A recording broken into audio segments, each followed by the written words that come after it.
Come to silence, just so I know we're ready. Давайте тогда, кто уже распределился, давайте притихнем, чтобы вы поняли, мы, да, все ли у нас уже. We're a large group. У вас что, тут такое большое какое-то образование? Я понимаю, да.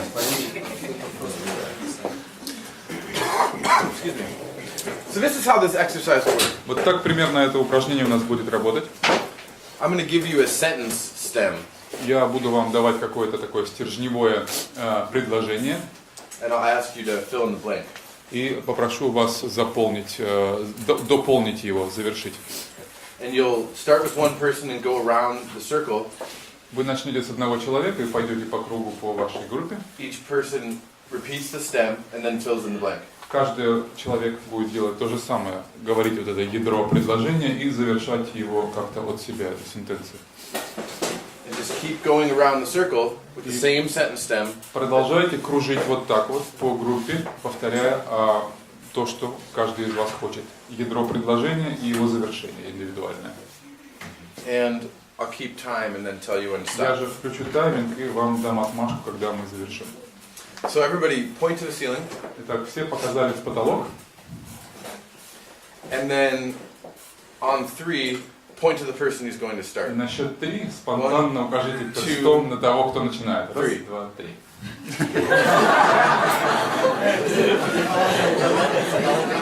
That one always works. Okay, so raise your hand if you're the person who is going to Так, кто у start. нас первый, кто у нас стартер? Давайте, руки подняли. So you'll start, Вы and then начнете, pass it to your right. и по правую руку от вас продолжится. Против часовой. Go around the circle. Против часовой, по правую руку. So, first sentence stem. And again, you'll repeat this every time we go around. Итак, первое ядро, да, предложение, первое ствол, на который вы будете наращивать свои ассоциации, это такой. И вы его продолжаете всякий раз говорить по кругу вновь и вновь, да? Okay. My name is blank. Меня зовут There's more. My name is blank. Меня зовут I'm from blank. Я из And one thing I'd like you to know about me is. И то, что я хотел бы вам о себе рассказать, это ну, что бы я хотел о себе сказать, понимаете, да? One thing, only one thing. Oh, we're going to go around several times. No, one thing about oneself. Yes? Yeah, one thing. Specifically one thing. Yeah, one thing. Ну, это в смысле, что бы я хотел о себе сказать, чем бы я хотел о себе поделиться, это вот так. So, who's starting again? Кто начинает, вспомните. Okay. Go ahead and begin when you're ready. И начинайте, когда готовы.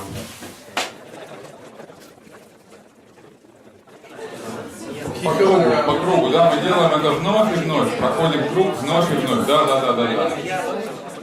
И всякий раз эта фраза у вас меняется. Да? Все, что вам приходит на ум, вы говорите про себя. Это не то же самое вы повторяете, да? Okay, go ahead and bring this round to a close. Итак, давайте завершим сейчас этот круг. Давайте остановимся. Alright, so our next sentence stem. Итак, следующее у нас ядро предложения, вокруг которого мы будем ассоциировать, наращивать. The next sentence stem will be, the reason I am here is. Я здесь потому что. The reason I am here is. Я здесь потому что. So repeat the sentence stem and then offer an answer. And each time as you go around, see if you locate a different reason, a deeper reason. И поэтому повторяйте вот это ядро, а то, что вы к нему наращиваете, всякий раз попытайтесь, докопаться поглубже, что-то новое, чтобы вышло на поверхность, да? То есть вы свободно выдаете то, что у вас выходит в плане завершения этого предложения. Я здесь потому что, или я пришел за тем, что вы, вот как бы резон, почему вы здесь, зачем вы пришли. So the person who's to the right of the one who started last time will start this time. Тот, кто по правую руку от начинавшего в первом кругу, да, начинает теперь. Begin when you're ready. И начинайте, когда готовы.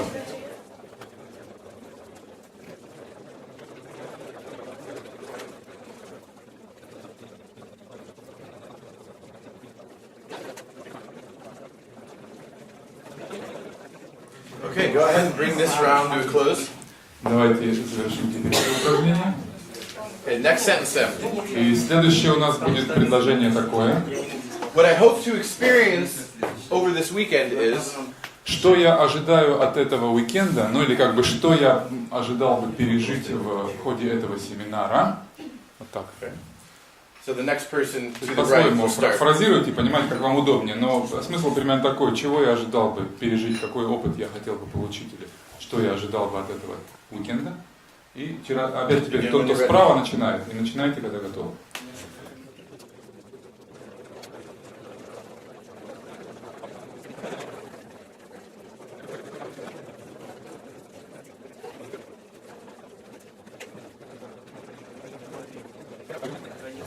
Okay, our last sentence then. И давайте последний теперь у нас будет следующее предложение. The greatest gift I have to offer this community is. Послушайте, пожалуйста. Послушайте, пожалуйста. Послушайте, пожалуйста. Последнее будет у нас ядро предложения такое. Тот, так сказать, величайший дар или мой подарок, да, этому сообществу, этой группе мог бы быть, ну, то есть про то, чем мы могли бы поделиться наилучшим, чтобы дать. То есть мой вклад, мой наилучший вклад в этом мог бы быть бы. И завершаем предложение. Теперь опять правый и начинаем. The person to the right will start this time. Начинаем.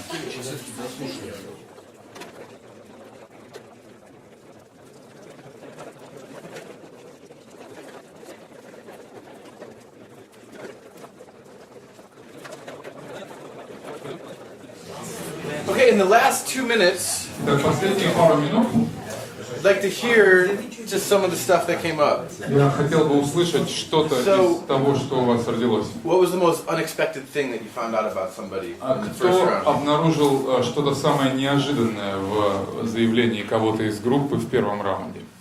Кто может поделиться чем-то таким экстраординарным? Anyway. Неожиданное что-то.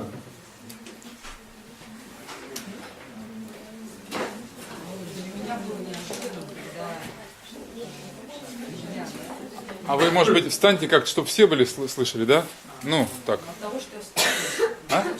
Да не надо, давайте я громче буду. В общем, меня удивило, что Илья сейчас в последнем круге, когда чем мы поделиться, да, он рассказал о том, что он может реально помочь какой-то физической силой, что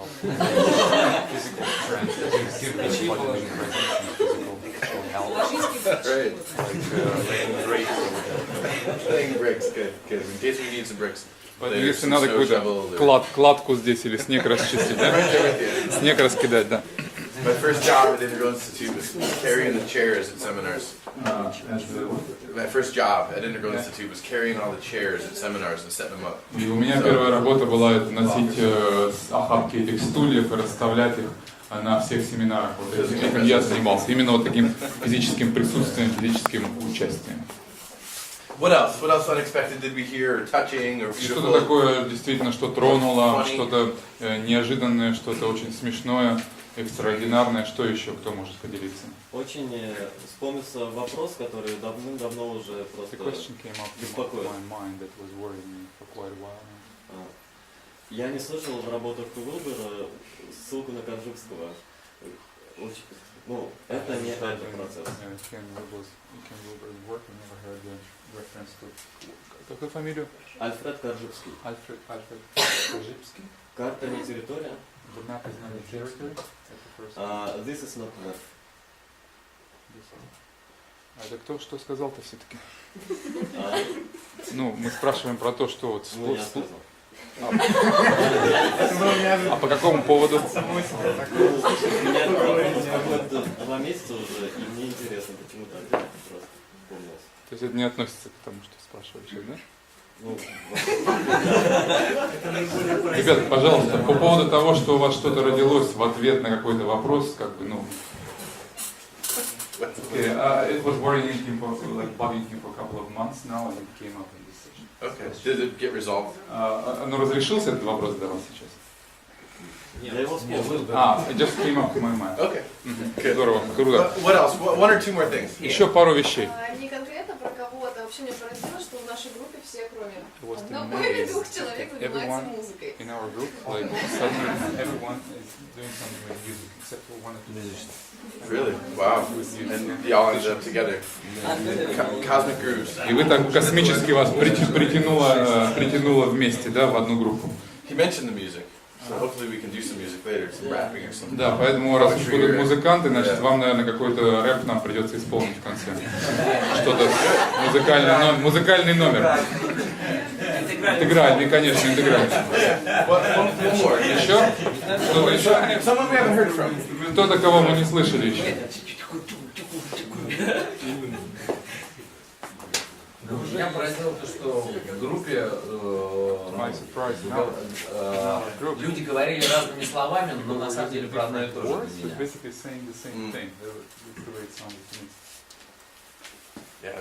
То есть просто это все как бы дополняло, ну, некий мой смысл, да, то есть более... Yeah, there's something really subtle about that, but it draws us together. Действительно, в этом есть что-то такое только неуловимое, но это действительно, так сказать, сближает нас, группирует вместе. Ответ на вопрос о том, зачем мы здесь, ради чего мы пришли. Okay. So, offer an expression of gratitude to your group members. Поблагодарите друг друга, поклонившись или как-то иначе, как вы выражаете благодарность. Спасибо. And we'll take a 5 or 10 minute break. Давайте теперь прервемся на Only because we have to set up на the 10 next минут, session. лишь потому, что нам нужно подготовить материал для следующей сессии, да?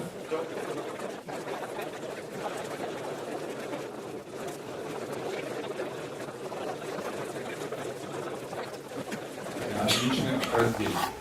But that's only how they look like from the outside. Но они выглядят так лишь извне, да, со стороны. It won't feel like this at all. Ощущаться это вот так вот дистинктно не будет ни в какой мере. Instead, you have one unified experience. На самом деле у вас одно единое, как бы монолитное переживание, опыт. Whatever that experience happens to be, Каким бы он ни был этот опыт. we can use this map to recognize that there's 2 components. И мы можем использовать эту карту по 2 шкалам, по 2 направляющим, чтобы понять как бы двуличность или двоякость этого опыта в любой момент, 2 его составляющие. On the first half, your development through structure stages. Вы развиваетесь через структурные стадии или стадии структуры по первой этой линии. And on the second half, sort of the other side of the same coin. А как бы другая сторона той же медали, оборотная сторона, это is the part of your experience concerned with state это та stages. часть вашего опыта, которая, собственно, является стадиями, состояниями или состояниями сознания. This is the spectrum of growing up. Итак, это у вас спектр роста, то есть восходящее развитие, роста, explored classically by Western developmental science. которое западная девелопменталистская наука, психология традиционно изучает. And this is the path of waking up. А это путь, можно назвать его путем пробуждения. Explored classically by the contemplative traditions. Являющееся предметом, классическим предметом изучения и практики различных созерцательных традиций. The growing up spectrum is the levels. Итак, спектр роста сводится, по сути, к уровням сознания, с которыми вы все знакомы уже. So we'll start with the altitude spectrum. И начинаем мы со спектра высоты здесь. And as you'll remember from yesterday, altitude is that content-neutral ruler or yardstick. И как вы помните, вот этот вот мерило высоты, это у нас вот эта вот индифферентная, как бы, да, безличностная такая линейка, на которой нанесены некоторые деления, которые мы приняли для деления вот этого роста. And if we're not looking at a specific line of development, Если мы не смотрим здесь на какую-то конкретную линию развития, а в целом, which we're not here, мы не делаем это сейчас конкретных линий, да? I'd like you to hold this spectrum as what we call center of gravity. Я попросил бы вас придерживаться вот этой линии как некого центра гравитационного, центра притяжения. Which is defined as your average or general level of development in your self-identity. Что можно определить как в целом такую точку притяжения или общий уровень вашей развитости, общая высота вашего развития на уровне саморазвития, да, self-development. So generally speaking, your cognition will be higher. В целом мы можем сказать, что когнитивный ваш уровень, да, уровень познания будет выше, than your center of gravity. чем центр притяжения ваш, уровень развития самости вот по этой шкале. We make the comparison just sort of colloquially Мы делаем так, ну, в просторечии, да, вот все эти сравнения здесь проводим с вами. between your walk and your talk. Между тем, как вы ходите и как говорите, условно говоря, да? So your talk is your cognition. А то, как вы говорите, то, как вы умеете изъясниться, это ваш когнитив. It's the highest, most complex level of development that you can operate at. Наиболее высокий, сложный, продвинутый уровень, линия развития, в которой вы можете функционировать. And your walk is your action. А то, как вы ходите, да, ваша походка, это ваши действия, то, что вы реально способны выполнять. It's where you actually operate from. Это откуда вы, собственно, оперируете, да, откуда вы действуете, функционируете.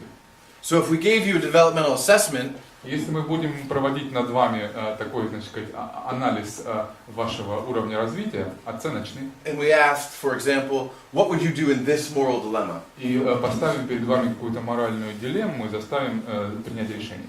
And you wrote out your answer. Вы запишите свой ответ.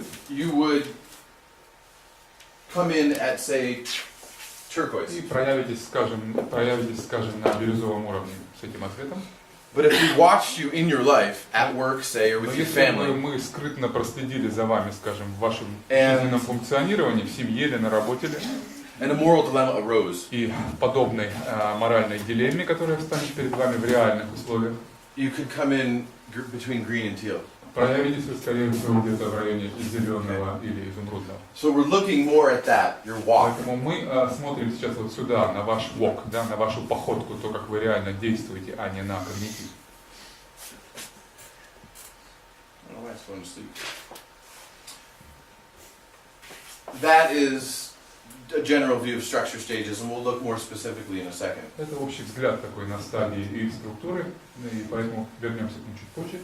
State stages, again, is the paths that the contemplative traditions walk you through. Стадии состояний же, повторюсь, это то, чем занимаются и что изучают созерцательные традиции. We start with the three natural states, С трех естественных, так называемых, состояний мы начнем здесь. gross, subtle, and causal, Грубого, тонкого и причинного, which correlate with waking, dreaming, and deep dreamless sleep. соотносящиеся с состояниями бодрствования, сна со сновидениями и сна без сновидений. We then can add 2 or 3 more. Затем мы к этому можем добавить пару или тройку, 2 are shown here. которые здесь показаны, два. So you can imagine between causal and non-dual, we'd have the witness. И вот здесь вы можете представить себе внедренным свидетеля, да, между causal и non-dual, между причинным и недвойственным, там еще может добавиться стадия свидетеля, witness, Or turiya. или то, что мы называем турия. We then have non-duality, Затем идет недвойственность, or turiya tita. или то, что известно как турия тита. And then there's a set of state stages here called post-enlightenment. И здесь есть такая группа как бы состояний, стадий, как бы и мы их назвали здесь постпросветленные. Да? Several traditions like Dzogchen Некоторые традиции, подобно традиции великого совершенства, have a series of practices that are post-awakening. Дзогчен имеют наборы целых практик, которые именно именуются так, постпросветленные практики. It's sometimes called the path of fruition. Иногда это именуется путем плода в буддизме. In Zen, В дзене же the path of state stages is often illustrated in the ox herding series. часто вот эти вот стадии, как раз стадии состояний, иллюстрируются метафорой вала. There are a series of paintings. Это, знаете, такой ряд рисунков, где в разных ситуациях вол там и... And in the 10th painting, the enlightened being returns to the marketplace. Это где просветленное существо возвращается потом вновь на рыночную площадь. Так иллюстрировалось бы в дзенских метафорах. Это постпросветленная стадия. With tattered clothes and dirty knees. С грязными коленями в изодранной одежде. Signifying a return of the awakened mind into the relative realm. Означающее, эта метафора означающая возвращение просветленного уже ума в функционирование этого условного мира. Into samsara by choice. или возвращение в сансару волевым решением. with awakened awareness, Тем не менее, не покидая пробужденного осознавания. in order to fulfill some version of the bodhisattvic vow. Для того, чтобы реализовать некую версию, там, в зависимости от традиции, обета To бодхисаттвы. work to alleviate the suffering of other beings. Работать на устранение страданий живых существ. So some traditions, again, have a series of state stages Итак, некоторые традиции after non-duality. имеют целые серии здесь стадий состояний, которые следуют за достижением просветления, то есть постпросветленное. So Colin reminded us yesterday about two important things in regards to witnessing and non-duality. Относительно свидетеля и недвойственного, Колин вчера напомнил нам важные моменты. Which I'll repeat here because they're Я их повторю really critical. вкратце, потому что они действительно ключевые. Gross, subtle, and causal are realms or classes of phenomena.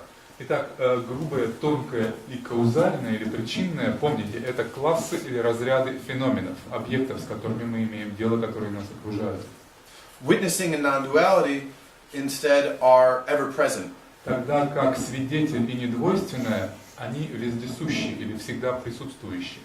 The degree to which you're stabilized as the witness or stabilized as a non-dual recognition determine your relationship with all the other phenomena. И то, в какой мере вы стабильны в опыте переживания свидетеля или недвойственного состояния, определяет ваши отношения с тремя этими классами феноменов, грубыми, тонкими или причинными. So depending on the tradition and the practices that you've undertook, И в зависимости от той традиции, от того типа практик, которыми вы занимаетесь, your non-dual recognition of the oneness between emptiness and form ваше недвойственное восприятие единства, пустоты и формы might not include all the phenomena in these three states. может и не включать все без исключения феномены в этих трех категориях, в этих трех состояниях, Because non-duality is your ever-present condition. потому что недвойственность — это всегда присутствующее состояние. It doesn't matter one way or the other what phenomena you can И see. не важно совершенно, какие именно классы феноменов вы воспринимаете сейчас.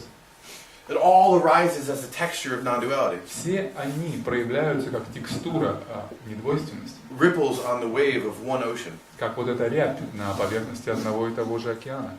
That ocean may or may not Океана, disclose to you subtle phenomena. океана, который может Across the и full не range. проявить вам феномены в их тонком проявлении во всей полноте. This is why this is a developmental spectrum. Вот почему это именуется спектром развития. And it's why we can slip into, come into contact with witnessing or non-duality right now in this moment. И вот почему мы всегда можем провалиться как бы в этот контакт с недвойственностью или со свидетелем в любой момент времени, прямо сейчас. Irregardless of the practices that we've Вне зависимости от тех практик, to которые become aware of gross, subtle, and causal. которые мы предпринимаем на пути, так сказать, разработки этого контакта с плотным, с грубым, с тонким или с каузальным. So again, we have waking up, or excuse me, growing up. Итак, вот тут у Thank нас you. рост, You'll just correct my errors. здесь у нас происходит Waking рост up. и пробуждение здесь по этой линии. So that leaves this entire territory in Итак, вот эта here, вся территория, которую эти две шкалы нам образуют, the potential territory of your very own individual это development. потенциальная территория вашего неповторимого индивидуального личного развития роста. So as we go through this series of diagrams, И проходя здесь по ряду диаграмм, теперь we'll map out the development of some made-up person. мы будем рассматривать вот личностный такой индивидуальный рост какого-то придуманного нами персонажа. As we go, if you'd like, you can map out your own development. По ходу вы можете и привносить туда какие-то личные вещи, определять для себя какие-то черты. To the extent you're aware of it and hold it lightly. До того, что вы как бы можете действительно разобраться в этом и потом обсудить. And a question? Выявлено ли, может быть, даже были какие-то исследования на тему корреляции двух этих векторов развития? Were there any research done in correlation discovered of these two lines? We can speak about that as we go along, Мы поговорим об but этом. generally speaking, there's very, very little.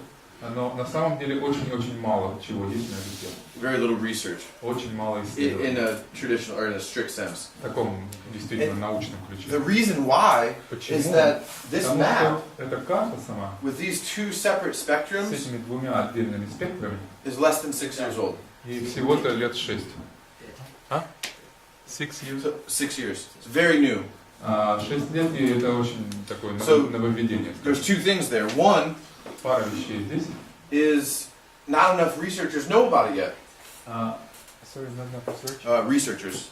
Нет еще достаточного количества исследователей, способных это исследовать. And two, И два, it'd be very expensive and time-consuming to это study the будет interactions. очень дорогое и очень, так сказать, затратное по времени мероприятие провести что-то Which подобное. doesn't mean it shouldn't happen, Что не означает, однако, что об этом можно забыть, его nor не that делать, it won't happen. или что это не случится, да, это случится. And for anyone who's interested in this map, И для всех, кто интересуется вот этой картой experiences these two paths of development as real, и опытами, которые реальны на этом you can пути развития, participate in that research. все вы можете принять участие в этих исследованиях. Because all research starts as self-research. Потому что любое исследование, self-reflection. опыт начинается как самоисследование или опыт над собой, саморефлексия. So we'll come back to it. Мы вернемся к этому. Just about the topic. По этой решетке все вот очень хорошо, красиво, понятно. Единственное, что вызвало у меня некоторое вот замешательство, это, наверное, совсем новое. It's something new, that must be something totally new. Я так вот что-то почувствовал, что Уилбер в последнее время смешивает, соединяет верхние уровни вертикального развития с горизонтальной линией. Что мог бы он сказать что-то по этому? I found out that King Wilbur recently just started connecting the highest level on the development scale with the state stage. What is the new thing? Is the new thing? Okay, yeah. Two things to say on that. Две вещи могу об этом сказать. Almost all developmental theorists Практически все девелопменталисты, admitted the existence of признающие transpersonal levels of development, существование трансперсональных уровней Including развития, Ken. включая и Кена, and generally all the в transpersonalists, целом все трансперсональщики, да, thought, думают, and some still think, и думали, и по-прежнему That думают некоторые, the spiritual levels of что вот эти development вот духовные, в кавычках, уровни развития, actually состояния, exist up here, существуют on вот top of the тут вот, levels. сверху, поверх уровней, да, они их туда помещали, вот на эту шкалу, on top of the structures. поверх структур. But look at the problem. Но смотрите на проблему, которая с этим возникает. That suggests that if you're going to have a transpersonal experience, Это говорит о том, что если у вас есть трансперсональный опыт некий, you would have had to develop through all вам of the levels необходимо preceding it. развиться через все вот эти уровни структуры, которые предстоят этому, да, And предшествуют. unfortunately, there's not И, к more of an сожалению, incorrect К сожалению, это and elitist view скорее out there. неверное и скорее элитистское некоторое воззрение, которое из этого вытекает. It just doesn't add up. Это просто, результат не бьет в итоге. If that were true, Если бы это было так we действительно, couldn't admit мы тогда не могли that the признать того experience факта, of the terrorists that we что spoke about yesterday террористов, о которых мы говорили вчера, was a на красном legitimate spiritual уровне, являлся experience. бы легитимным, действительно ценным, истинным опытом, о котором мы говорили, на его Because красном уровне. if that person's developed to red or amber, Потому что если бы он развился до всего лишь там какого-то how could they have a legitimate spiritual experience if spirit is up here? янтарного, как он бы мог иметь опыт вот здесь, который помещался у нас здесь на каком-то фиолетовом, уже высоком ультрафиолетовом уровне. So Ken made those same mistakes, И Кен, он подписывался под теми же ошибками. and then he corrected himself. И после чего, однако, себя поправил. And he did that by looking deeply into his own experience. И сделал это, пришел к этому благодаря более глубокому взгляду в собственный опыт, в собственные переживания. And he recognized two things about spirituality. Признал две вещи здесь о духовности. That state experiences can be cultivated independent of your level of Что development. опыты состояния могут культивироваться и переживаться вне зависимости от уровня вашего развития по этой шкале. And И that the third tier structures что структуры третьего порядка are also indeed spiritual. also spiritual. также духовны. But they're spiritual in a different way. Но духовны в ином смысле. They're spiritual in a more complete way. Духовны в своей большей завершенности, They're целостности. spiritual in a way that inherently brings together emptiness and form. Духовны в том, что сводят неразделимо вместе пустотность и форму, например. Соединяет их неделимо. So non-duality is often called big mind. Недвойственность часто именуется большим умом, да, big mind процесс. And ultraviolet and clear light А go ультрафиолетовый by the name и overmind and supermind. ясный свет, часто известный как надум или сверхум. So we ask what's the difference between big mind and supermind? А что же тогда разница у нас какая между большим умом и суперумом, да, в этих терминах? Both are radically non-dual, И тот, и другой радикально недвойственны, experience the inseparability, the переживая utter ridiculousness of this distinction between emptiness and form. переживая саму смехотворность этого искусственного разделения пустоты и формы. But big mind Но большой ум has no perspectives, не имеет перспектив, он аперспективен, no distinctions. не проводит разделений. Supermind, on the other hand, А суперум же, вот на этой шкале, то, что именуется на уровне ясного света, all perspectives, он включает и имеет все перспективы. can take as an object Может принять в качестве объекта all the complexity of the relative realm. любой объект во всем многообразии и богатстве мира относительной истины, относительной реальности. So big mind on steroids. Поэтому это, можно сказать, большой ум на стероидах. Called megamind. Megamind. That's a good term, yeah. So that's Мегамозг. how we sorted, we as in Ken Wilber, Вот как мы, sorted that out. как мы или Кен Уилбер утрясли эту задачу, решили ее, это противоречие. Правильно я понял, что I just take it on faith. Я это принял на веру, на самом деле. То есть они больше не соединяют. So we're not connecting it anymore. Yeah? The higher Oh, levels. very much connected, Но мы их соединяем, not conflated. но мы... But not the same. Not Not the same. Not the same. No, not the same. Да. Same big mind, Тот же большой ум, same non-duality, та же недвойственность, but different. но иная, да, иная. То есть они соединяются, но не так соединяются в такую решетку жесткую, как нижние, да? Ken Иная. argues that the four structures of third tier 4 структуры третьего порядка, говорит Кен, require or necessitate требуют the stabilization at gross, subtle, causal, and non-duality in turn. этих уровней, в свою очередь, на грубом, тонком, причинном и недвойственном. There's so much content, so much Столько form контента, столько формы, that's pushed through those third tier structures что продавить, как бы пройти через эти that they уровни they третьего require containers порядка, that are increasingly large. они требуют вместилища, да, контейнер для себя, который огромен. They require stabilization И поэтому along the state требуют stages, медитативной стабилизации вот на этих вот уровнях стадий, состояний. which is to suggest that one will not be able to develop stably to the third tier structures without waking up as well. И что означает, что вы не сможете просто прогрессировать и успешно продвигаться под уровнем третьего порядка без достижения стабилизации, мастерства и полного овладения на духовном уровне вот этими стадиями состояний. Different, but still intimately connected. Поэтому иное да, но по-прежнему тесно и тесно связано. So let's look briefly at structure stages. Давайте на структуры состояний, структуры стадий теперь посмотрим. Each stage is technically referred to as a fulcrum. Fulcrum, как у нас, Женька, fulcrum переводится? Веха развития. Веха, да, как веха какая-то развитие. Каждый этот цвет, каждая стадия, это некое символизирует веху, да, этап развития. A fulcrum has three phases. И каждая из них имеет 3 внутренние фазы, каждая это веха или стадия. Identification Идентификации with the current structure that you're at. с текущей стадией, на которой ты пребываешь. It's when you're subject to Когда that ты structure. как бы являешься субъектом, да, этой стадии. The second phase is disidentification, Дезидентификация или разотождествление с этой стадией, вторая фаза. where you start to take aspects of that structure as an object of your awareness. Ты с ней деидентифицируешься, начиная воспринимать ее элементы уже как объекты. Ты не являешься в полной мере уже ее субъектом, ты объективизируешь какие-то ее элементы. The difference is what you identify with as I Иначе говоря, то, что ты идентифицируешь как себя, начинает меняться. То, с чем ты себя versus what you can see about yourself and you call me. Вместо того, что ты отождествишься, начинаешь что-то называть собой. So phase 3 Стадия третья же, is integration, внутри нее, да, это интеграция.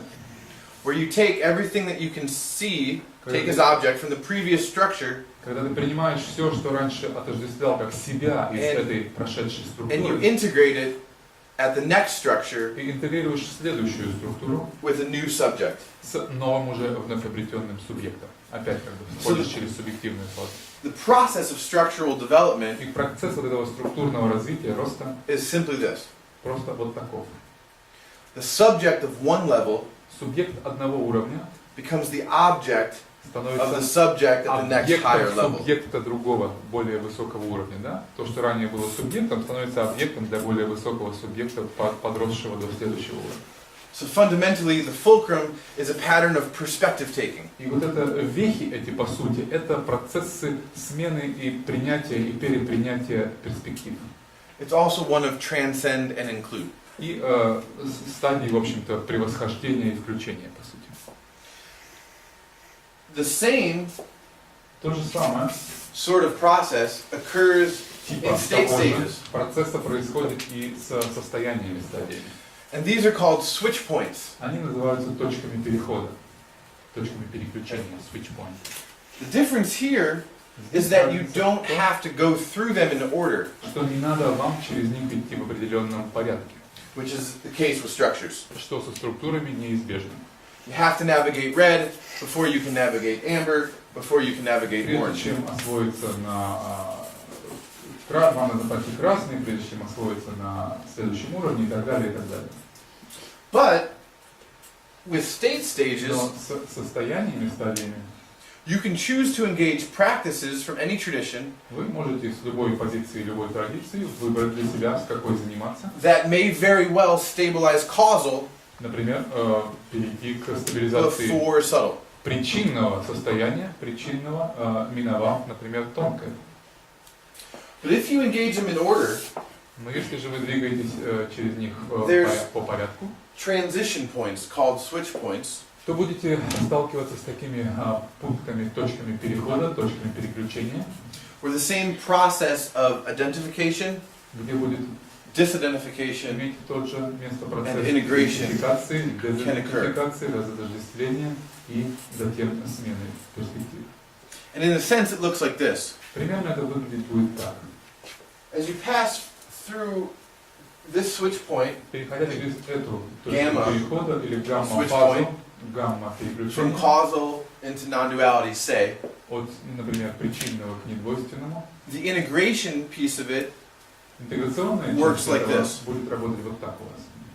you don't have the experience of discontinuous subtle phenomena, gross phenomena, and causal phenomena, У вас нет более опыта отличных, дистинктных феноменов грубого, тонкого, причинного уровней.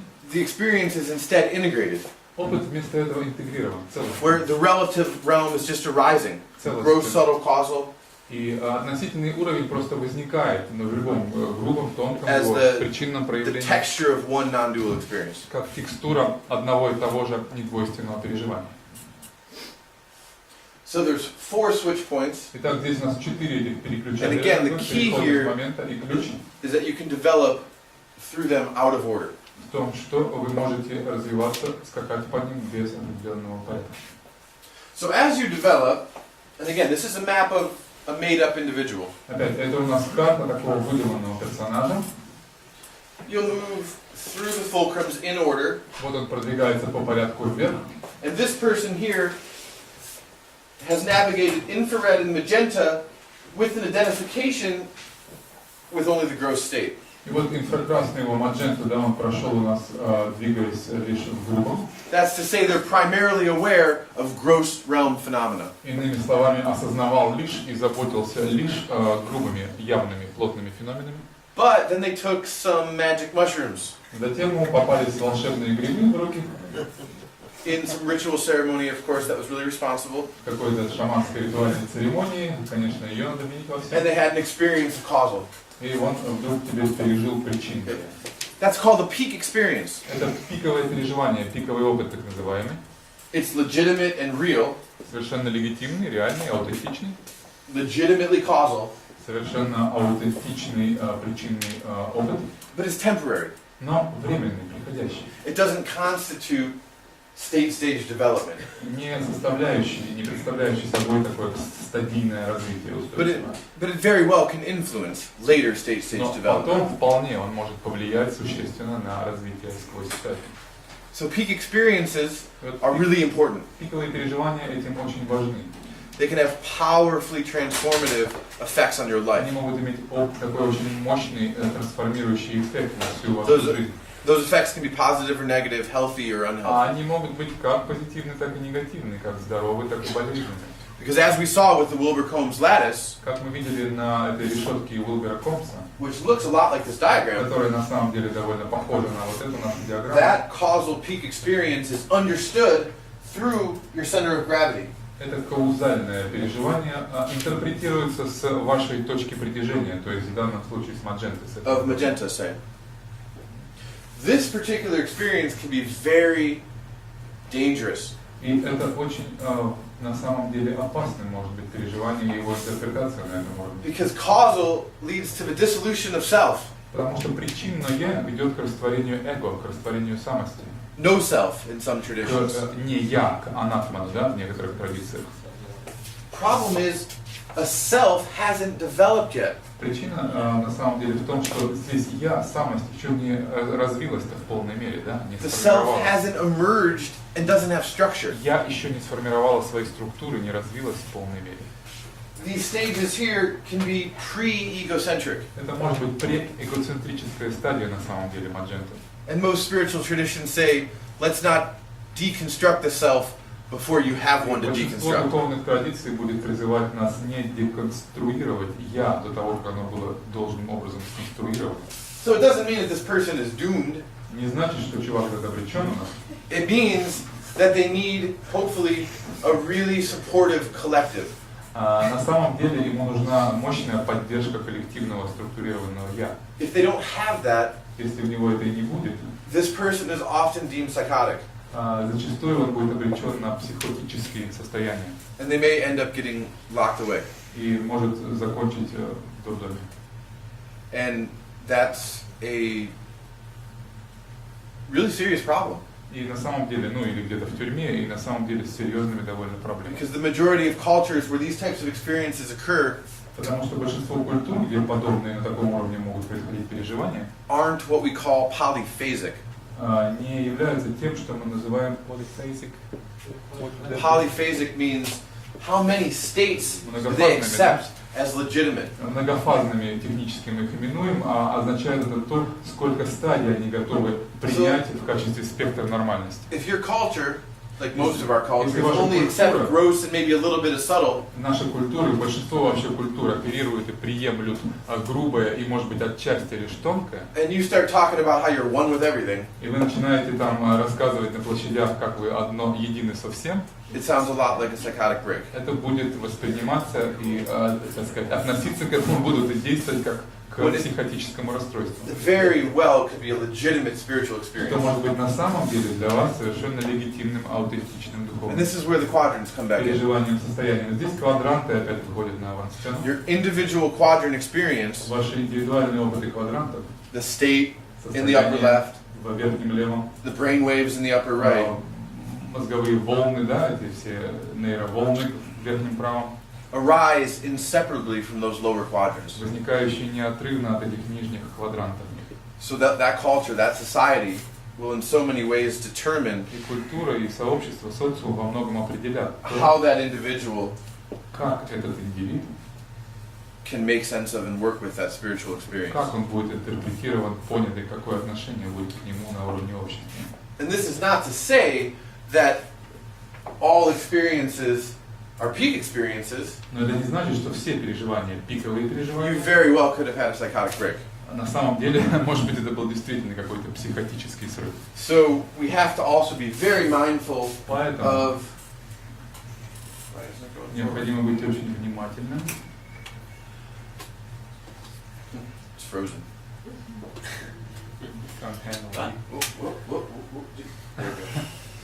We have to be very mindful of, Необходимо быть очень shadow. внимательными к тени, or what we call structure stage или pathology. то, что мы именуем технически структурно-стадиевой патологией.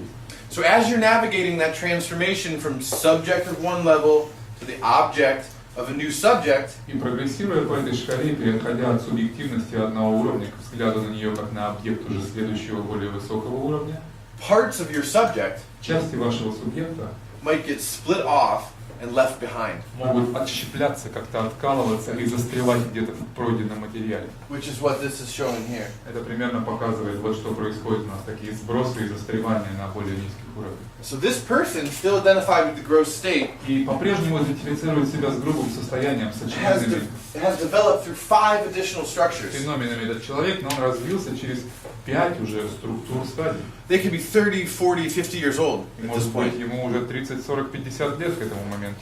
And here at Teal, they just learned about the integral approach И вот на изумрудном он узнает об интегральном and подходе, integral life practice, об интегральной жизненной практике. and they went to a therapist. И отправляется к And they терапевту. discovered that an aspect of red, Психоаналитик обнаруживает, что аспекты красного, an aspect of their younger, egocentric, power-driven self, аспекты его более молодого, такого заряженного энергией эготизма красного «я», was never taken as object. никогда не были им приняты в качестве объекта. So this sub-personality И эта вот субперсональность его, lives in the basement of your psyche. там живет в подвалах, так сказать, его And it's подсознательного, gruesome like a monster. его сайта, да, и бродит там как некий ужасный монстр. And it climbs up the stairs Пытается выбраться оттуда, карабкается по лестнице наверх.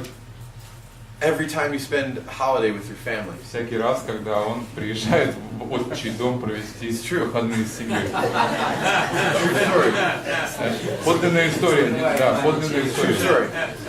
And it sits at the table with your parents, Оно вылазит за стол, садится за стол семейный and it acts like a egocentric 7-year-old. с родными и начинает показывать свое лицо такого эготичного семилетки. Because it doesn't know anything different. Потому что оно ничего другого знать не знает, ведать не ведает. Because, as we'll see in a presentation this afternoon, I think, Как мы увидим it с вами still после has the обеда, view оно по-прежнему of an обладает egocentric 7-year-old. воззрением, оно по-прежнему обладает, придерживается воззрения эготичного семилетки. It never developed beyond that. Потому что никогда просто не развилось выше этого. So fortunately, there's techniques К счастью, есть техники, that методы, allow your oh-so-integral teal self которые позволяют вашему столь интегральному, изумрудному «я» to go down in the basement спуститься немножко в подвал and make friends with the 7-year-old, и подружиться с этим семилеткой. reintegrate or re-own Реинтегрировать, переобрести, как бы, да, that split-off subject этот отколовшийся от вас субъект and do the healthy move of negating, и сделать leaving здоровый behind шаг оставления, отрицания, the view of the red structure. воззрения красного семилетки, да, красного уровня. So it's not transcend and include, Это не трансцендировать и включить, не превзойти и it's исключить. you've already Вы transcended уже превзошли. and you need to negate the view. Это отринуть, да, отрицать этот взгляд. But sometimes that doesn't happen. Но часто это и не происходит. And to make matters worse, И чтобы еще усугубить ситуацию, this can get so messy здесь может быть такое месиво начаться, we can't even fit in the diagram all the shadows that you might что мы have. даже диаграмму у нас не хватит, чтобы разместить все вот эти, подвесить все эти тени, которые у вас там развешаны. This is a good case scenario. Это у нас, так сказать, оптимальный, оптимистичный сценарий вполне.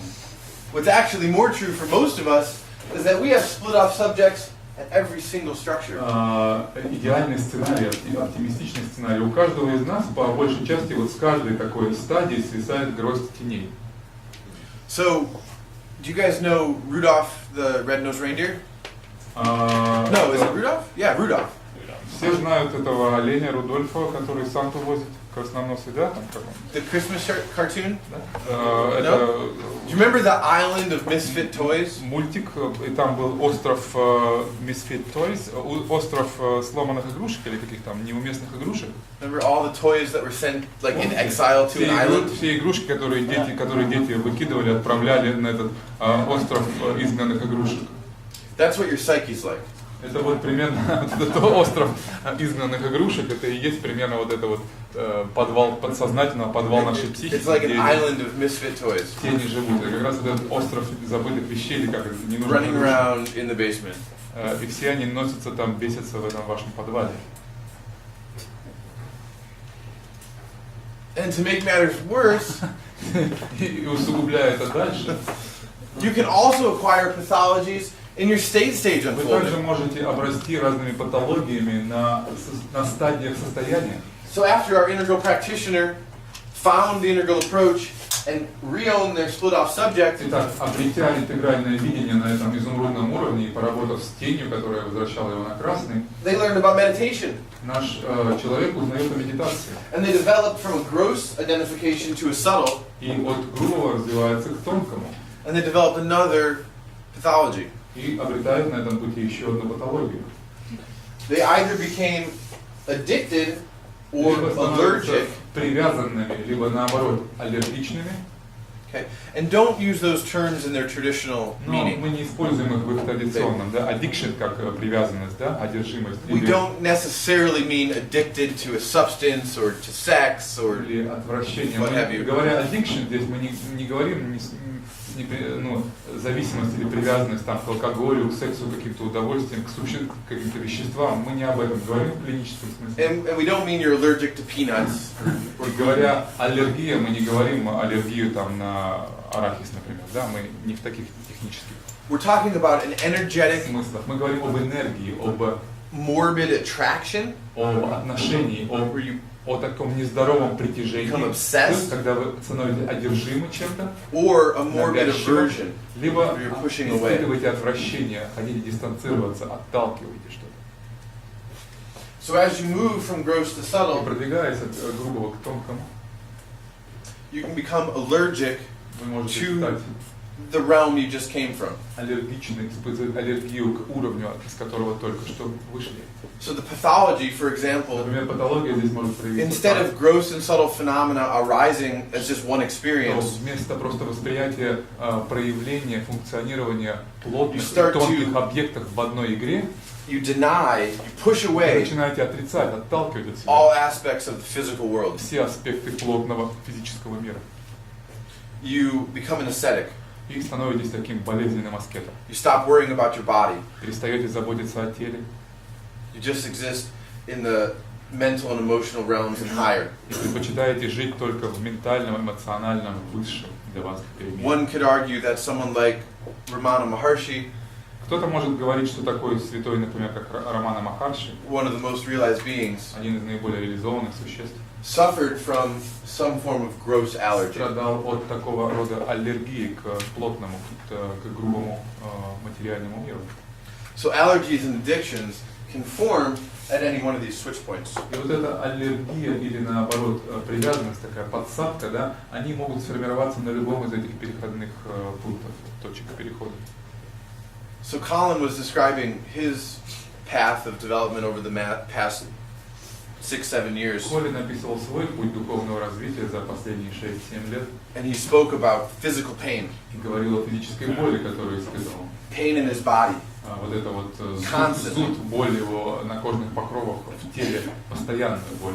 and as he was navigating these state stages, Переходя вот из этих по этим стадиям, состояниям, there was, I don't even know how you construe it as an allergy or an addiction, я не знаю, but there как was бы ты, problems reintegrating gross. как бы ты это описал здесь сам, Колин, но мне кажется, здесь была проблема вот такого отвращения к грубому, к плотному. And one could say, and maybe he can say, И кто-то может his own сказать, или experience, сам он скажет из своего опыта, that it was far more difficult что это было then куда более сложным занятием, his red subpersonality that only comes out on the holidays. чем работа или столкновение с этими субличностями красного свойства, которые вылазят только по праздникам большим. Because these affect every aspect of your Потому что experience. это у вас пронизывает всякий момент, всякое состояние вашего опыта.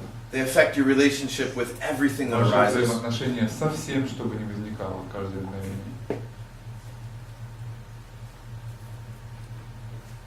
So now for the good news. Поэтому это не радостная новость. The good news is that we can become enlightened. Радостная же новость состоит в том, что мы все можем достичь просветления. We can continue to develop both structurally and through state stages. Продолжая развиваться и вверх по структурам, и вправо по состояниям. And at some possible point in the future, до какой-то точки гипотетической в будущем, где мы можем достичь. We can reach some. Wait, I just dropped away. I'm scared. We can reach some region. Достичь такой области. I don't know, up here somewhere. Где-то вот тут вот условно. Where we have become one. Где мы станем with едины с all states of consciousness. Всеми состояниями сознания. Right, that's to say, all phenomenal arisings arise as the texture of awakening. То есть все феноменальное развитие, развертывание всей феноменальной вселенной. All phenomenal arisings are not seen as an object. Просветленности не будет более восприниматься нами как объект. And we're one with и all structures едины со всеми структурами по этой высоте, that have emerged up until this point in time in history. Которые вообще когда-либо разворачивались и существовали в истории до настоящего момента. And this constitutes what Ken calls enlightenment. Это будет, собственно, образовывать то, что Кен именует в своих терминах просветление. More appropriately, full or integral enlightenment. Полное или интегральное просветление, будет сказать точнее. This is very unlike the enlightenment doctrine of basically any other tradition. И это во многом отличается от классического понимания просветления практически во всех традициях, that has ever existed. которые когда-либо существовали. So that doesn't mean Ken Wilber is better than everybody. Это не значит, что Кен Уилбер лучше всех. Although one could argue the point. Хотя некоторые могут и так сказать. It suggests that the unfoldment principle that we talked about last night, the practice, это значит, что принцип вот этого развертывания is continuing to operate in the cosmos. Продолжает разворачиваться в мире. Принцип продолжает функционировать в этом мире. That every set of paradigms and practices that emerge, каждый набор парадигм, практик, которые когда-либо возникали, will later on be replaced by something more adequate. Будут обязательно вытеснены, заменены, превзойдены чем-то более адекватным. So human growth, человеческий рост, развитие, defined broadly to include spiritual development, который в широком смысле описывается как включающий духовное развитие, or waking up, или пробуждение, and structural development, и структурное развитие, or growing up, или взросление, рост, да, is now the paradigm теперь является парадигмой, that's arguably most adequate. которая является, по нашему мнению, наиболее адекватной.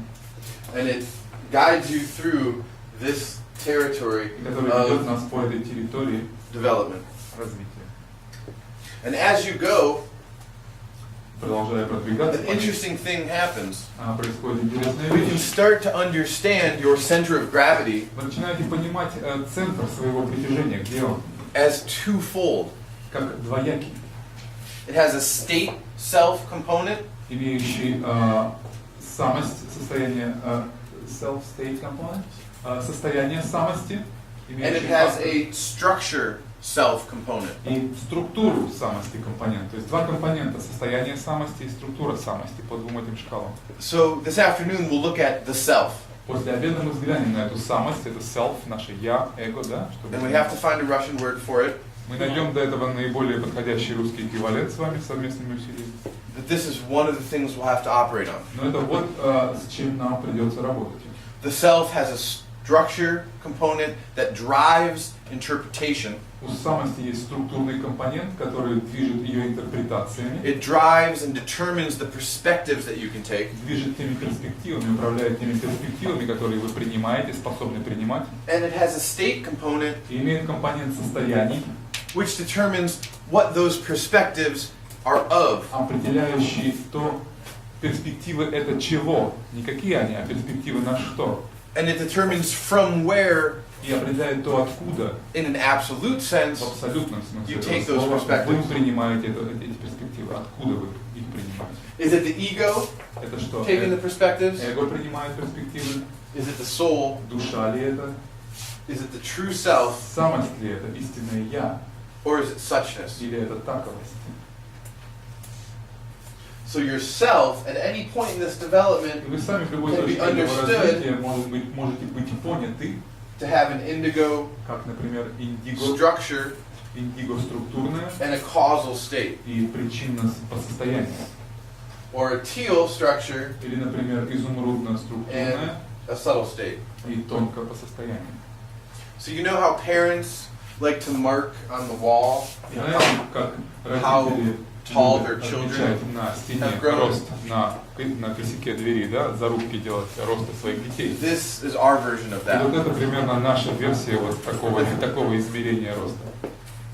How far have our children grown up, Как подросли наши дети and how far have they woken up? и насколько широко они пробудились, условно говоря, в двух измерениях. Да? And that's waking up and growing up. Как-то так. Вот про рост и про пробуждение. So 20 minutes for questions. 20 минут на Reflections. вопросы, ответы, This is a map. размышления. Это карта.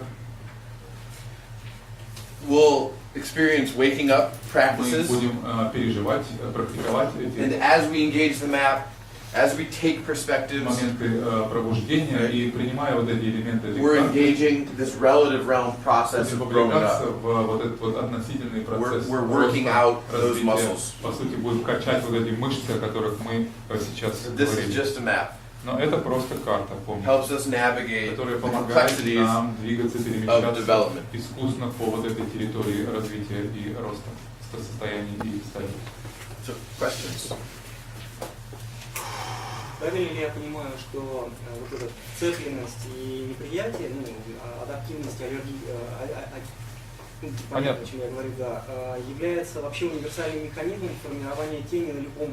Am I correct that this mechanism of addiction versus allergy is the general mechanism of all sort of shadow? И тогда еще один вопрос. Yeah, that's exactly right. Да, это So allergy and addiction are like masculine and feminine. вот эта вот привязанность и аллергия, ну или иными словами привязанность и неприятие, это вообще такой общий дуальность маскулинно-фемининных механизмов. Yeah, not in the sense that we associate them, Не обязательно, что мы их But ассоциируем одно с другим, in но the sense that they're fundamental forces in the cosmos. фундаментальные силы, да, драйвы в космосе. So there's a fundamental Во Вселенной. force of becoming obsessed and Фундаментальная attracted сила to, что-то захватить, привязаться, удержать, and then либо want to push it away. дистанцироваться, не хочу удалиться. Вот эти два драйва базовых. And you do that with states and you do it with И structures. делаете вы это и со структурами, и делаете это вы и со состоянием. Now, depending on the fulcrum or switch point phase вехи, да, или от переключения, о that котором your мы говорим, developmental misstep occurs in, где произошла вот эта вот проблема и вот эта вот патология произошла, какой you'll точки, be more likely to develop an allergy or an addiction. будет наибольшей вероятностью, соответственно, развития либо аллергии, либо When you привязанности. наоборот. disidentify, Когда вы разделяетесь, what do you think comes up there? что вы думаете Allergy. наиболее опасно? Аллергия, Right. да? При разжествлении, скорее всего, произойдет аллергия, если And будет when you identify or патология. А при integrate, идентификации или embrace, интеграции вы охватываете, объемлете что-то, you can become addicted. понятно, что аддиктивность будет That's how the patterns work. основной проблемой. Так эти паттерны работают. Маленькое дополнение, можно вопрос? Наверное, да? Sure.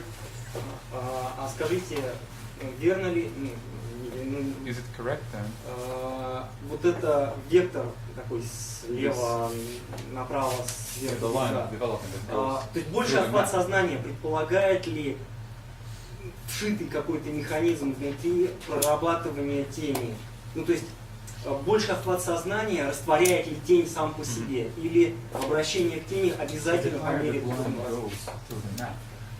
Does it by itself somehow dilutes, somehow dissolves the shadows, or it has to be done through specific work, always going down levels, Yeah, it won't. That's what we speculate. Это то, что мы думаем, не происходит. Let me say it like this: there's no evidence Нет that свидетельств development того, что развитие по восходящей вот здесь is a cure for shadow. само по себе является каким-то лекарством для тени. The opposite seems to be true. Наоборот, кажется, противоположное происходит. That shadow will slow down development, Тени замедляют, предотвращают это screw it развитие. up. Они его, так сказать. Which is why the paradigm Вот почему is парадигма waking up Это пробуждаться, growing up, расти вверх. and then what we call cleaning up. И третья часть — это чистка, которая Which is происходит going down into the параллельно basement этому. and Это значит периодические экскурсии в подвал с лопатой и там cleaning up. чистки. So we'll do self this afternoon. Поэтому мы поработаем And с tomorrow we're gonna самостью look at- после обеда, а завтра посмотрим. Tomorrow is shadow and unconscious. Завтра работа будет с тенью и с подсознательным. It's a great question. Хороший вопрос. Я просто по-английски сказал. You were talking about the teal level, needing to sometimes come back to the red level and clean up. And you said the negation would be the answer. Can you explore on that a little bit? Sure. Я хотел спросить по поводу патологии, когда речь идет о, например, изумрудной самке, которая все еще продолжает испытывать какие-то элементы красного уровня в своем поведении, вот, чтобы он немножко... И да, и он сказал, что путь к интеграции, да, это отрицание вот этого, вот этих вот подходов к красному уровню, чтобы он более подробно об этом сказал. So, it doesn't have to be teal and Не red. обязательно с изумрудного на красный, да? It can be any Это level, был пример, это может быть любой, с любого на любой. going back to wherever the subject is split Так, off. туда, где вот это отщепление, да, отчуждение произошло. But the process of negation Но is процесс the key. отрицания, спуска и отрицания туда, это вот ключевой момент. So here's how it works. Так примерно это работает. Ken uses the metaphor, Кен использует метафору ladder, climber, and view. воззрения и взбирания по лестнице вверх. Okay. So the basic structures И вот that основные constitute структуры, которые these составляют levels of development вот эту шкалу стадий развития, are the ladder. это у нас лестница условная. Cognitive development works like this. Когнитивное развитие работает так. As a baby around 7 months, you develop the capacity for images. Ребенок порядка 7 месяцев от роду развивает способность мыслить образами. Images are in the mind, but they look like what they're attempting to represent. Образы они в уме и выглядят так примерно, как то, что они призваны представлять собой. Images then turn into concepts. Образы затем, I'm sorry, symbols. образы затем трансформируются в символы.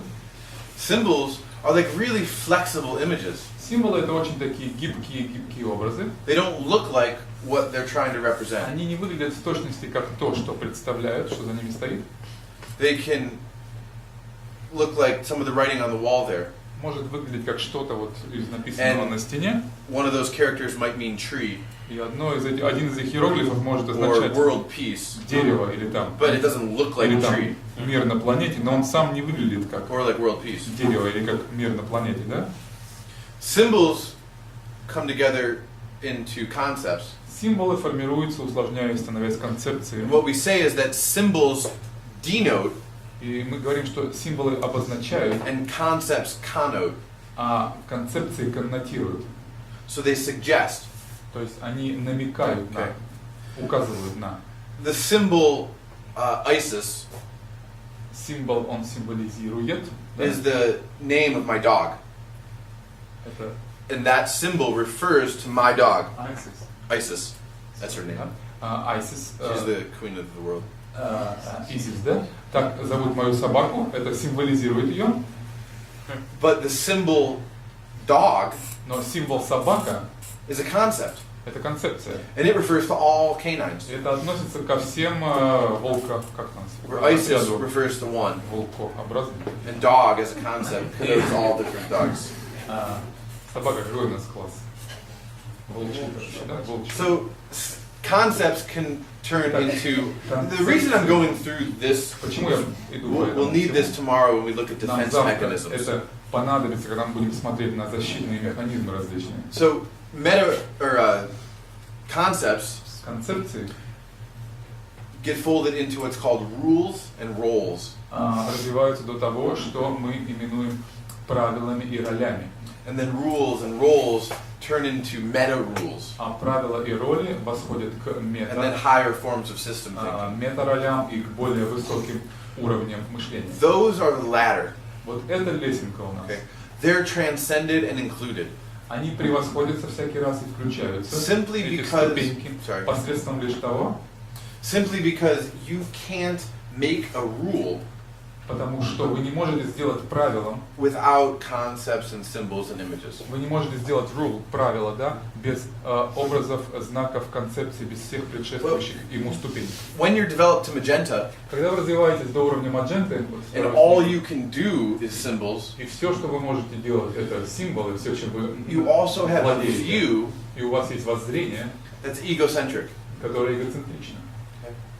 That means it's limited to only being able to take your perspective. Это значит, что единственная перспектива, которой вы можете оперировать, это лишь ваша собственная. That view И это воззрение from that rung of the ladder. с этого вот, So imagine you're climbing up a ladder. с этой ступеньки лестницы, представьте, что вы The rungs stay there. по такой стремянке, да? And as you climb higher, Вы залезаете все выше и выше. your view from each rung changes. Ваше видение, да, то, что вы видите, обзор с каждой ступеньки все выше и выше меняется, вы видите все новое и новое, иначе. As you climb to teal, Забравшись до изумрудного, healthy development negates all the earlier views. Здоровое развитие отрицает You're no все longer egocentric. ранее существовавшие воззрения. Видение ваше более не эгоцентрично. You're late world-centric. У вас уже позднее мироцентричное воззрение. The egocentric view is negated, Эгоцентрическое воззрение было отречено, опровергнуто, but the capacity for symbols and concept is retained. но возможность оперировать символами, концепциями до сих пор у вас, понятно, So вы the всем climber is владеете. the self who navigates that whole Итак, вот эта process. самость, она навигирует весь этот процесс, она и есть тот карабкающийся, восходящий по этой лестнице. But sometimes the climber is having a bad day. Но иногда у этого восходящего, у этого альпиниста, да, случается плохой день, Sometimes they're drunk, иногда они напиваются and they sort of slip on the ladder. и по лестнице скатываются. And part of the subject of the climber gets left behind.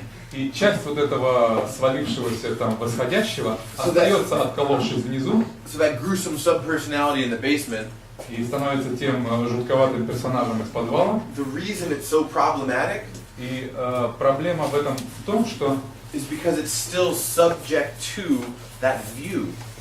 тот по-прежнему остается субъектом вот того воззрения, It того still уровня. has the view of a young По-прежнему придерживается взгляда child. этого малолетки на красном уровне эгоцентрического. So when you go down and repair that, И когда вы спускаетесь, чтобы починить эту it's ситуацию, about negating the view and re-owning работа it. состоит в отрицании, переотрицании вновь этого воззрения, которого тот все придерживается, и, так сказать, переход на полное обладание более высоким воззрением. Because then you can take those earlier aspects of yourself as Тогда вы object. сможете принять объекты своего более раннего And you're «я», not более ранней subject to самости в качестве объекта и разотождествиться с ними в качестве субъекта. So that's how negation works. Вот так вот это отрицание работает. Okay? You include the structure, Вы включаете структуру, you negate the view. отрицая воззрение. And that too, that metaphor might seem simple Эта метафора может показаться вам упрощенной or simplistic, или слишком упрощенной, but it was a profound recognition но это действительно глубокое было откровение. on behalf of Ken. И благодаря One that's not present in the vast majority of literature on psychological development. Кену, и отсутствует она в подавляющем большинстве какой-либо психологической литературы на эти темы. Вопрос в тему, а вот все-таки почему вот эта малолетка с красным уровнем 7 лет, а допустим не 14? То есть все-таки, мне кажется, в 7 лет энергия красного уровня не так проявляется, как позднее. Why 7 years old? It sounds more like a 14 years old red structure Yeah. that would be stuck in that way, not 7 years old. Yeah. It can be. Very much. Может быть так. The emergence of the basic functions of red Развитие появления базовых функций красного in healthy situations в здоровых таких ситуациях can emerge as early as like 7 or 8. Приходится на довольно ранний период в 7-8 лет. But it can be the predominant view Но может быть доминирующим воззрением, мировоззрением of someone who's much older. кого-то, кто на самом деле гораздо старше. Typically with teenagers, Типично с тинейджерами, what you find is that their cognition с подростками мы is actually что у них amber and orange. когнитив уже на подходе к оранжевому. Teenagers can function with roles. Тинейджеры That's why вполне they're себе so оперируют ролями и правилами. why we say clicky. Вот почему они...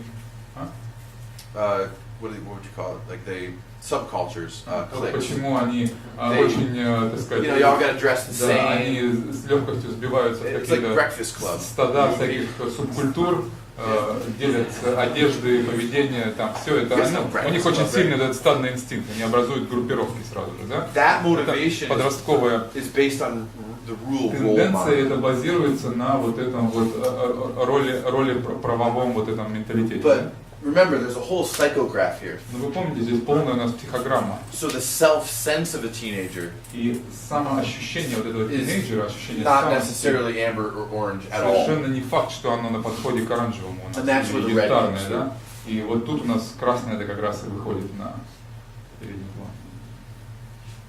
То есть когнитив выше, а самость ниже. Эта карта, да, в таком состоянии выглядит как некоторая физическая, скажем, карта с двумя осями. Если мы говорим по постметафизике или контексте, Он тебя понимает по-русски. So this looks like a pretty metaphysical map to me. You speak from post-metaphysical contextual perspective. И что тогда?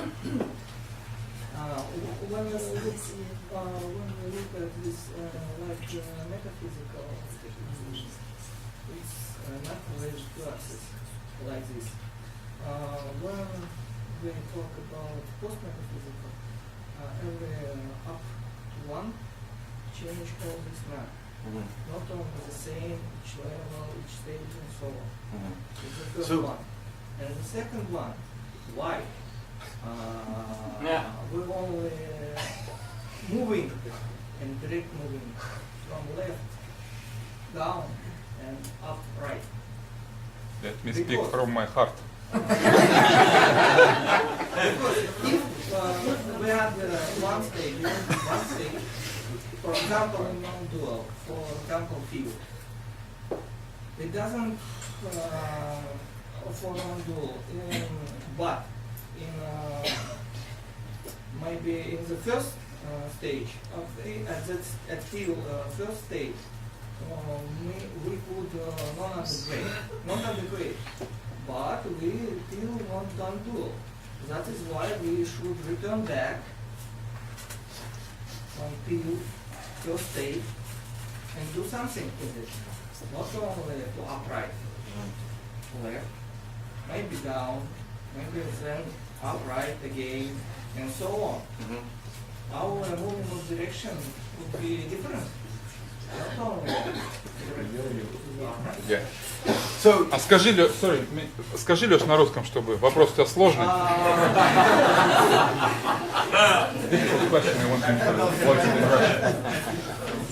Вопрос два подпункта, значит, если мы говорим про физику, да, то есть как бы есть две оси, состояние и уровень, да, если мы вспоминаем, вот они есть, да, это как-то произойдет.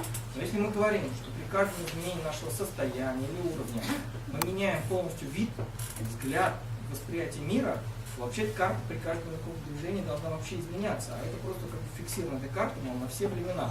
Такого быть, конечно же, не может, да, то есть это с какого-то состояния уровня написано карта.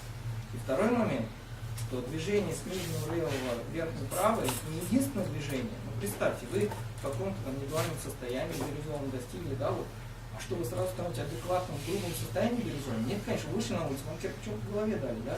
То есть вы должны вернуться, там, бирюзовое, грубое, тонкое. То есть движение не только вверх как-то происходит, а назад, может быть, вниз, вправо, влево, то есть повторы какие-то могут быть.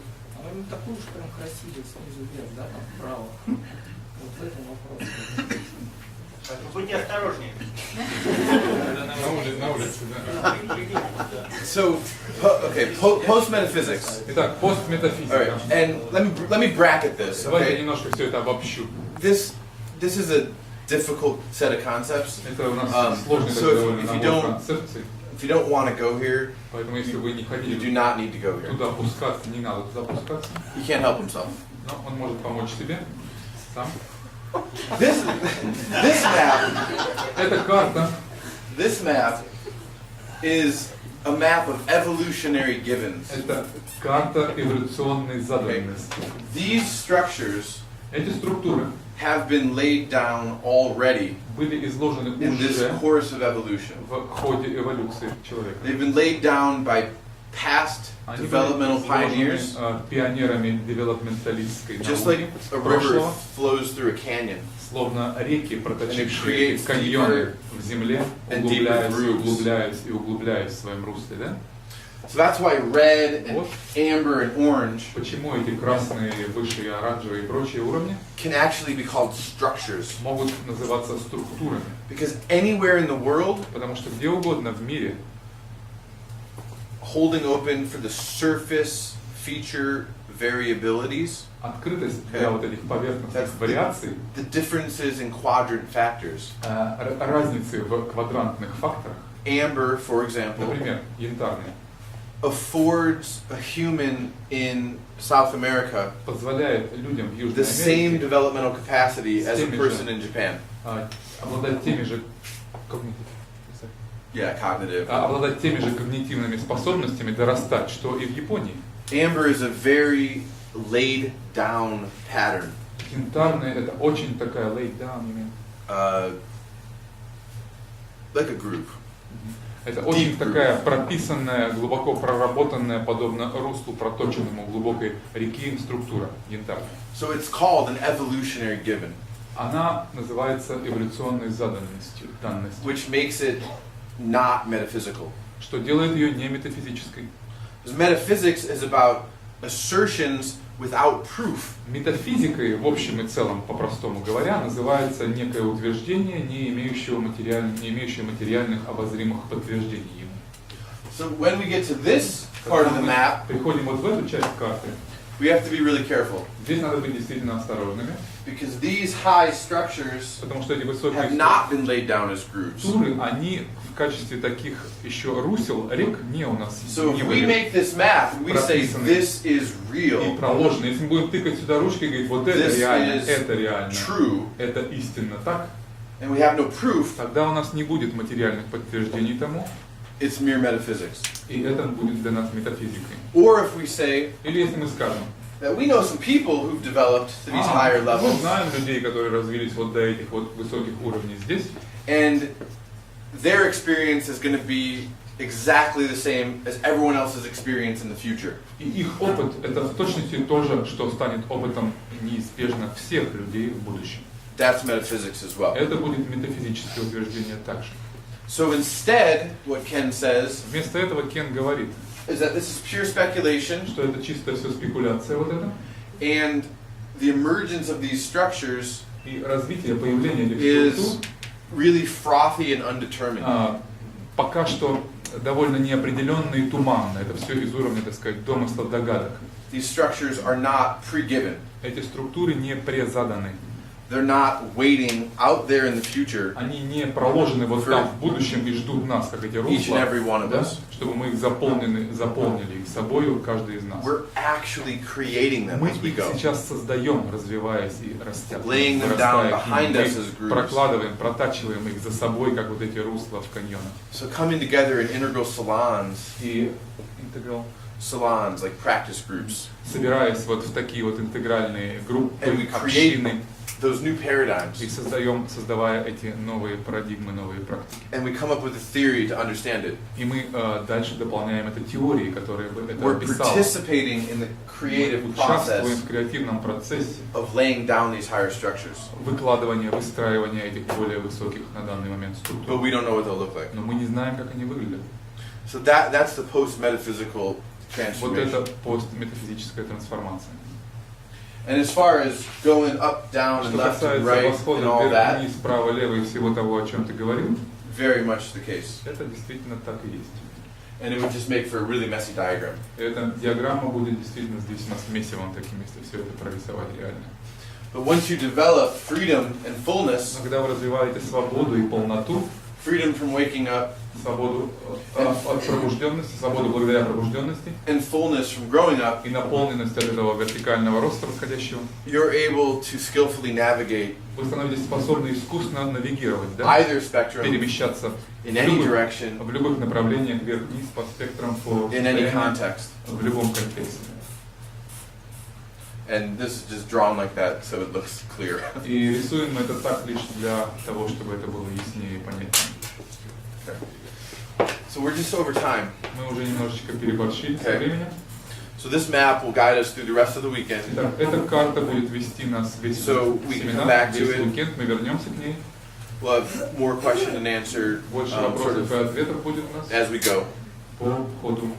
But for now, let's take a 20-minute break. Давайте сейчас на 20 минут разойдемся. И потом. So back here just after 11:20.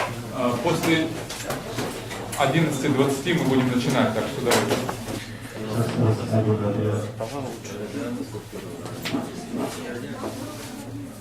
All right, we good? Начинаем.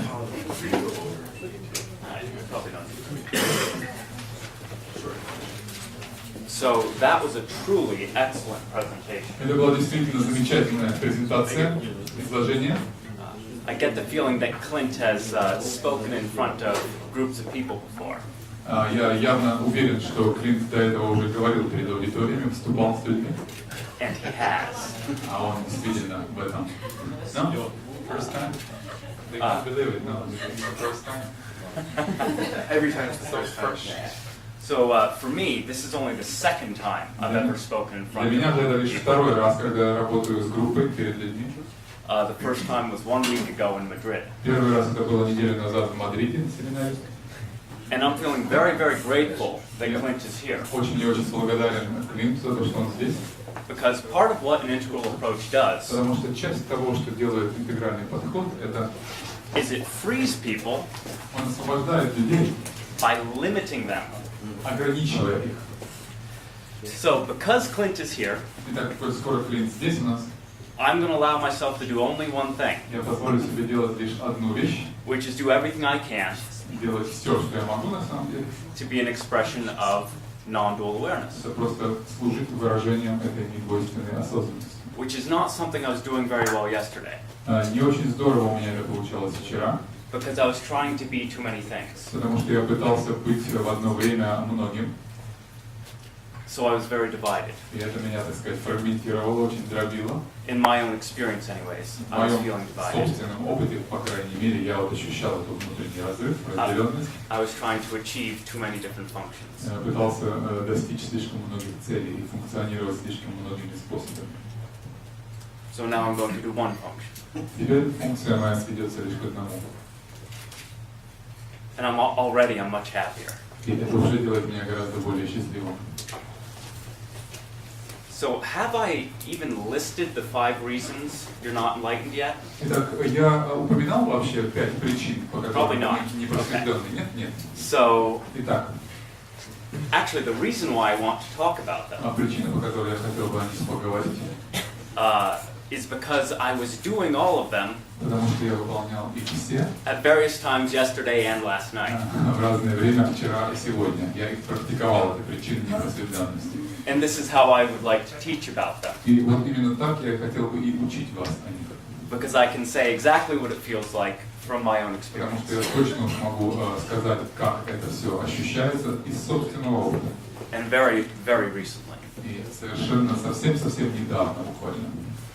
So, Ken teaches Кен учит, that for these 5 different non-dual traditions, что для этих 5 различных традиций недвойственности they each maintain that the only thing that exists is каждый spirit, утверждает, что единственное, что истинно существует, есть дух. which is infinite, eternal, timeless, Вечный, unqualifiable. вневременной и так далее. Все они это.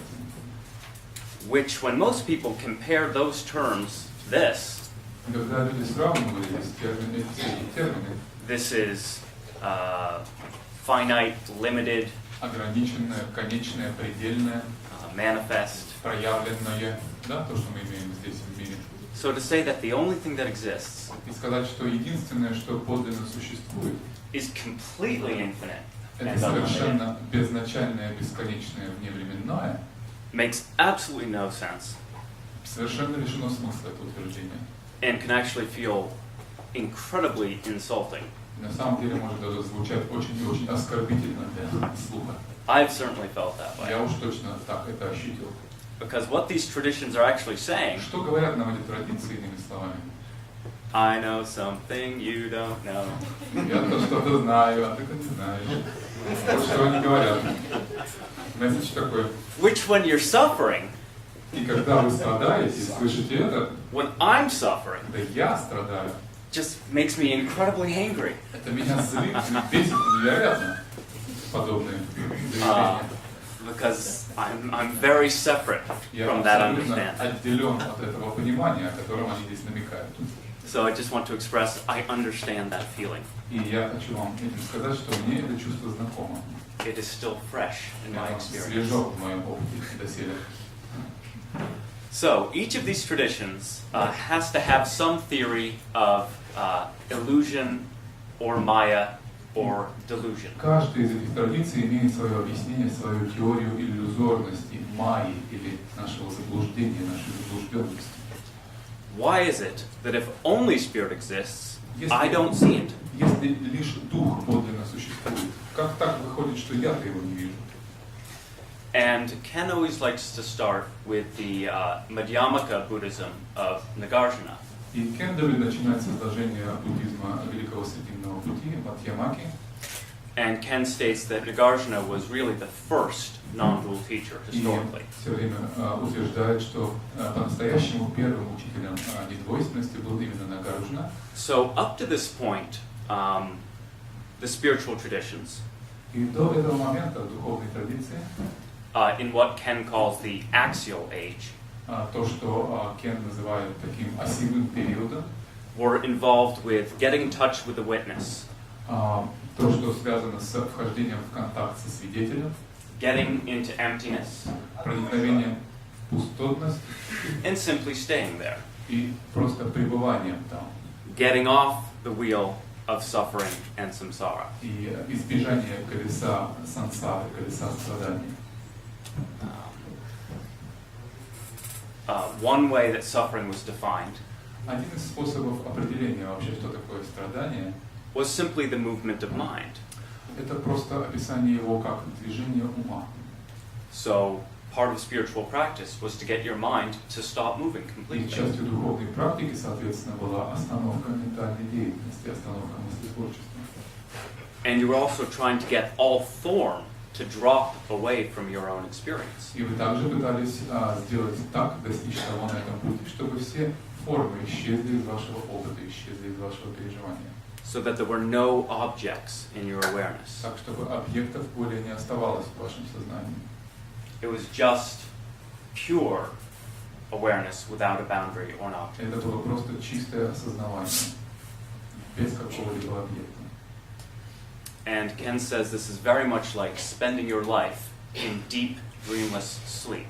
И по сути это Кен сравнивает, как если бы вы провели всю свою жизнь в состоянии глубокого сна и сновидений, погруженные в него.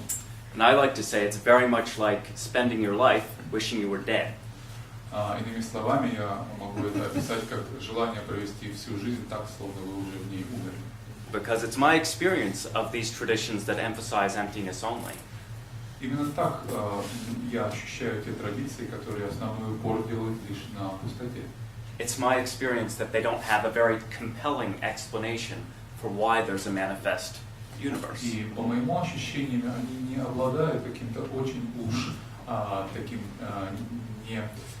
очень каким-то бесспорным и ясным изложением того, почему вообще мир во всем многообразии проявленных феноменов существует, зачем все это.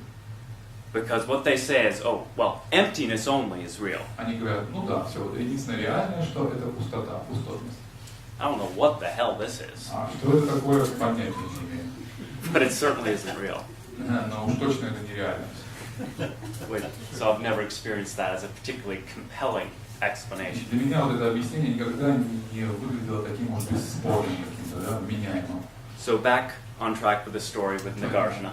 Возвращаясь к Нагарджуне из этой истории, Ken says that Nagarjuna was the first to point out Кен говорит, что Нагарджуна первый, кто указал на that when you have a spirituality that's divided into emptiness and form, что у нас есть духовность, в которой разделяется пустота и форма, эти понятия разведены.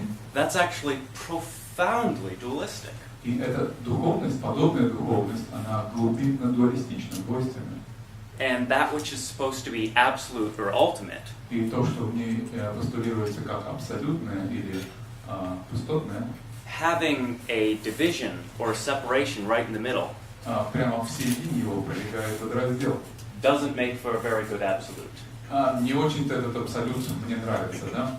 Because there's the appearance and the feeling Потому что есть явление и чувство, ощущение, that the entire manifest universe что вся is separate. проявленная Вселенная отделена, отлична.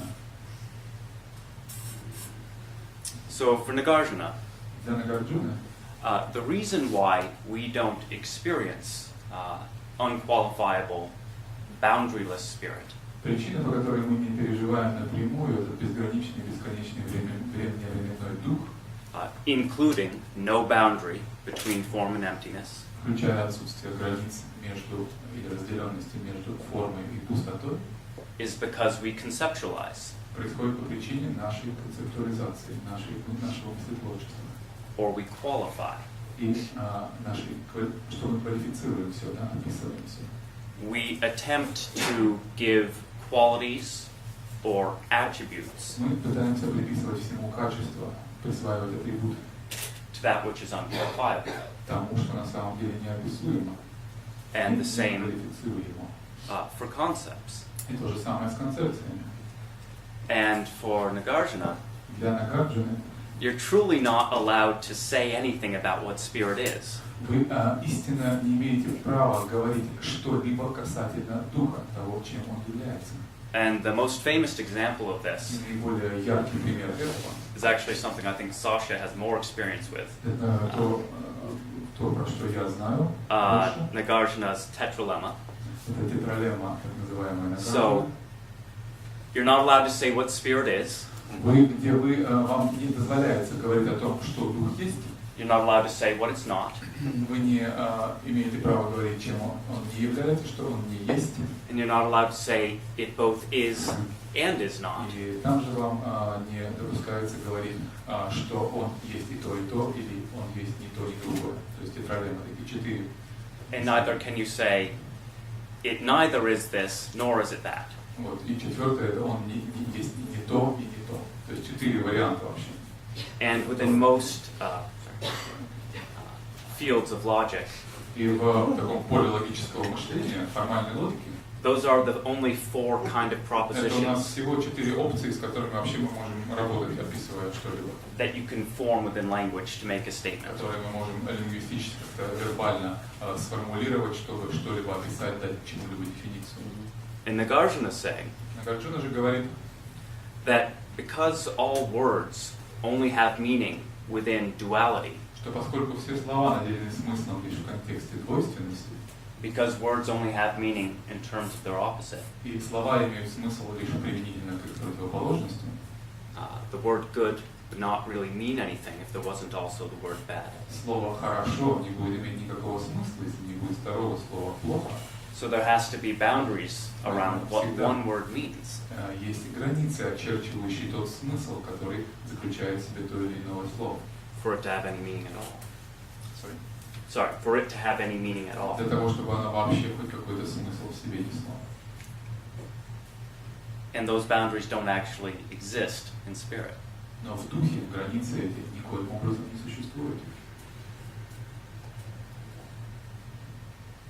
So for Nagarjuna, the reason we aren't enlightened is because we conceptualize or qualify spirit. Итак, для Нагарджуны причина того, что мы не просветлены, состоит в том, что мы концептуализируем, мы присваиваем всему характеристики, атрибуты, квалифицируемся. And next Ken teaches about Yogacara Buddhism. И далее Кен учит о буддизме йогачары.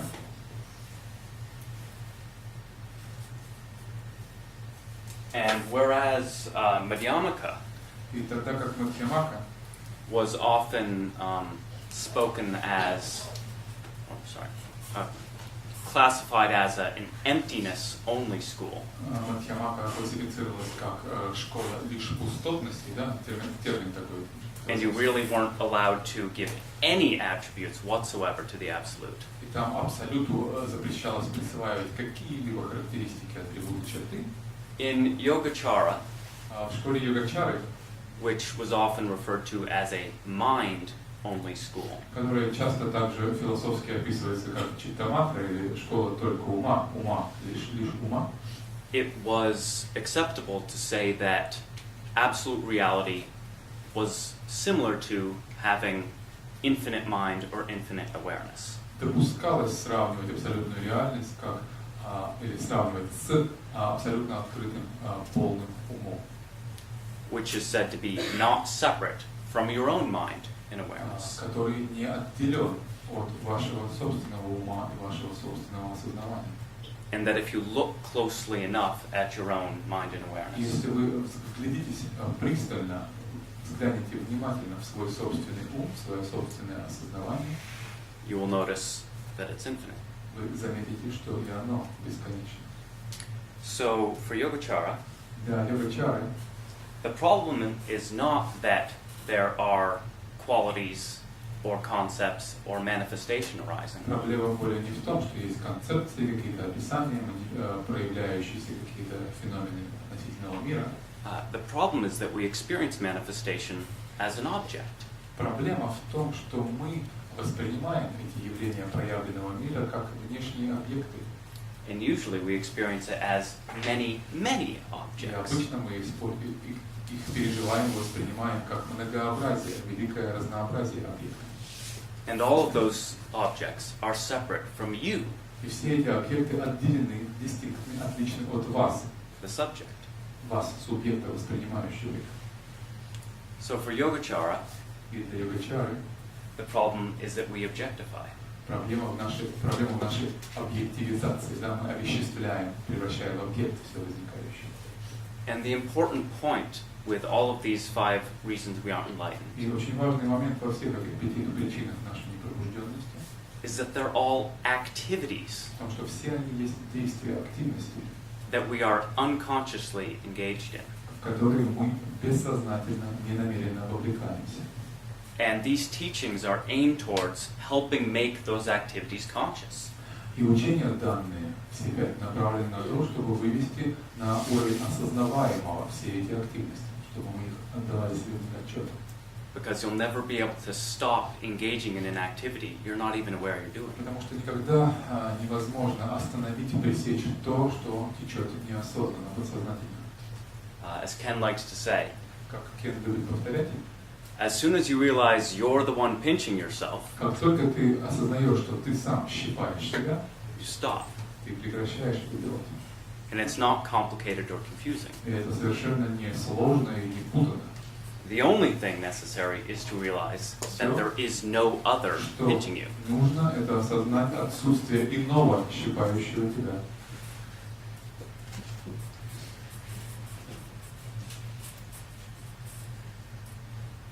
So we objectify. Second reason. Объективизируем. Так, вот так объясняет это йогачара.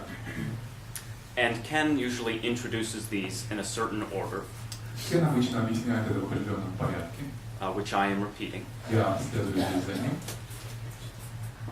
to some degree in which they emerged historically, to some degree. И отчасти, да, не полностью, но отчасти мы следуем здесь исторической перспективе, как эти воззрения возникали в мире.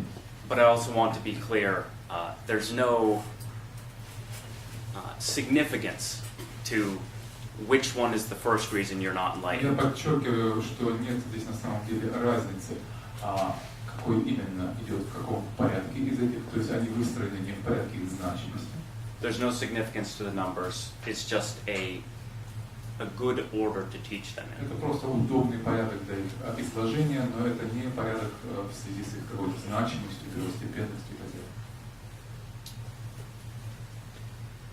So the third reason we're not enlightened, Итак, третья причина, по которой мы не просветлены, and Ken says one of the historically most significant, и которую Кен называет исторически наиболее значимой, comes from Vedanta. Приходит к нам из Веданты.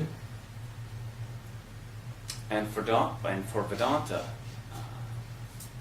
the reason why we don't experience wholeness И Веданта объясняет причину, по которой мы не переживаем полноту, целостность, or spirit without a boundary, или дух без границ, is because we differentiate. потому что мы различаем. We are everywhere creating boundaries. Мы создаем различия и границы повсюду. And it's at this point that I like to point out И именно в этот момент я хотел бы указать на that these 5 reasons we aren't enlightened, то, что эти 5 причин нашей непросветленности they often all come together. часто сводятся воедино. And if you engage in any one of them long enough, И вовлекаясь в любую из них достаточно продолжительное время, you'll almost certainly end up doing all of them. практически гарантированно, что вы вовлечетесь и во все остальные. I certainly do. Уж я точно так и делаю. Because it's very hard to imagine the capacity to differentiate, Очень сложно представить себе способность различать и разграничивать, which is just the capacity to recognize the difference between the wall and the floor, что по сути сводится к простой способности, присущей всем нам, отличать стену от пола, да, мы же все or where one human being ends and another one begins. где заканчивается один индивид и начинается рядом с ним другой. Things we consider very basic to our experience. Вещи совершенно базовые для нашего восприятия. It wouldn't be possible to differentiate like that Было бы невозможно различать подобным образом without concepts. без концепции, не правда ли? So if you're caught in differentiation, Поэтому если вы пойманы, да, вот в эту дифференциацию, you're almost certainly caught in conceptualization as well. абсолютно точно, что вы пойманы в сети и концептуализации, да, мыслетворчества. And very likely at the same time that you're differentiating and conceptualizing, И вероятнее всего, практически гарантировано, что, проводя различия, вы одновременно навешиваете и ярлыки, концептуализируете одновременно. you're very likely experiencing manifestation as a series of objects separate from you. Воспринимаете проявленный мир как серию различных объектов, возникающих вокруг и вовне вас. And then you have all 3 of the first Вот functioning at once. Имеем вы набор из первых 3 причин, функционирующих в совокупности в вас сейчас. And reinforcing each other in a pretty vicious cycle. И каждая из них питает и поддерживает одна другую в довольно таком, так сказать, порочном вращающемся круге. The 4th reason we aren't enlightened 4-я причина нашей непробужденности comes from Dzogchen. Описывается в традиции Dzogchen. And for Dzogchen, the reason why we don't see infinite and unqualifiable spirit Dzogchen говорит, что мы не способны воспринять неописуемый вечный изначальный дух в том, что is because we seek, мы ищем. we presume and assume Мы презюмируем и изначально полагаем, that spirit is somehow not actually present. что дух каким-то образом не изначально присущ нам, We присутствует. presume and assume and conceptualize Мы презюмируем, мы принимаем на веру такое убеждение, и мы имеем понятие или идеи относительно того, we somehow imagine мы как-то представляем себе, that this moment что в данный момент is somehow separate from spirit in some way. мы как-то каким-то непостижимым образом отделены от духа. And Ken likes to say, no, that's wrong. Кен говорит, нет, это не так. 100% of spirit is present right now. 100% духа присутствует в нас прямо сейчас. Because spirit exists prior to the arising of time. Потому что дух был до начала времен. And is therefore entirely present И совершенно, полностью присутствует within every moment в of каждом arising time. его мгновении, время, которое течет.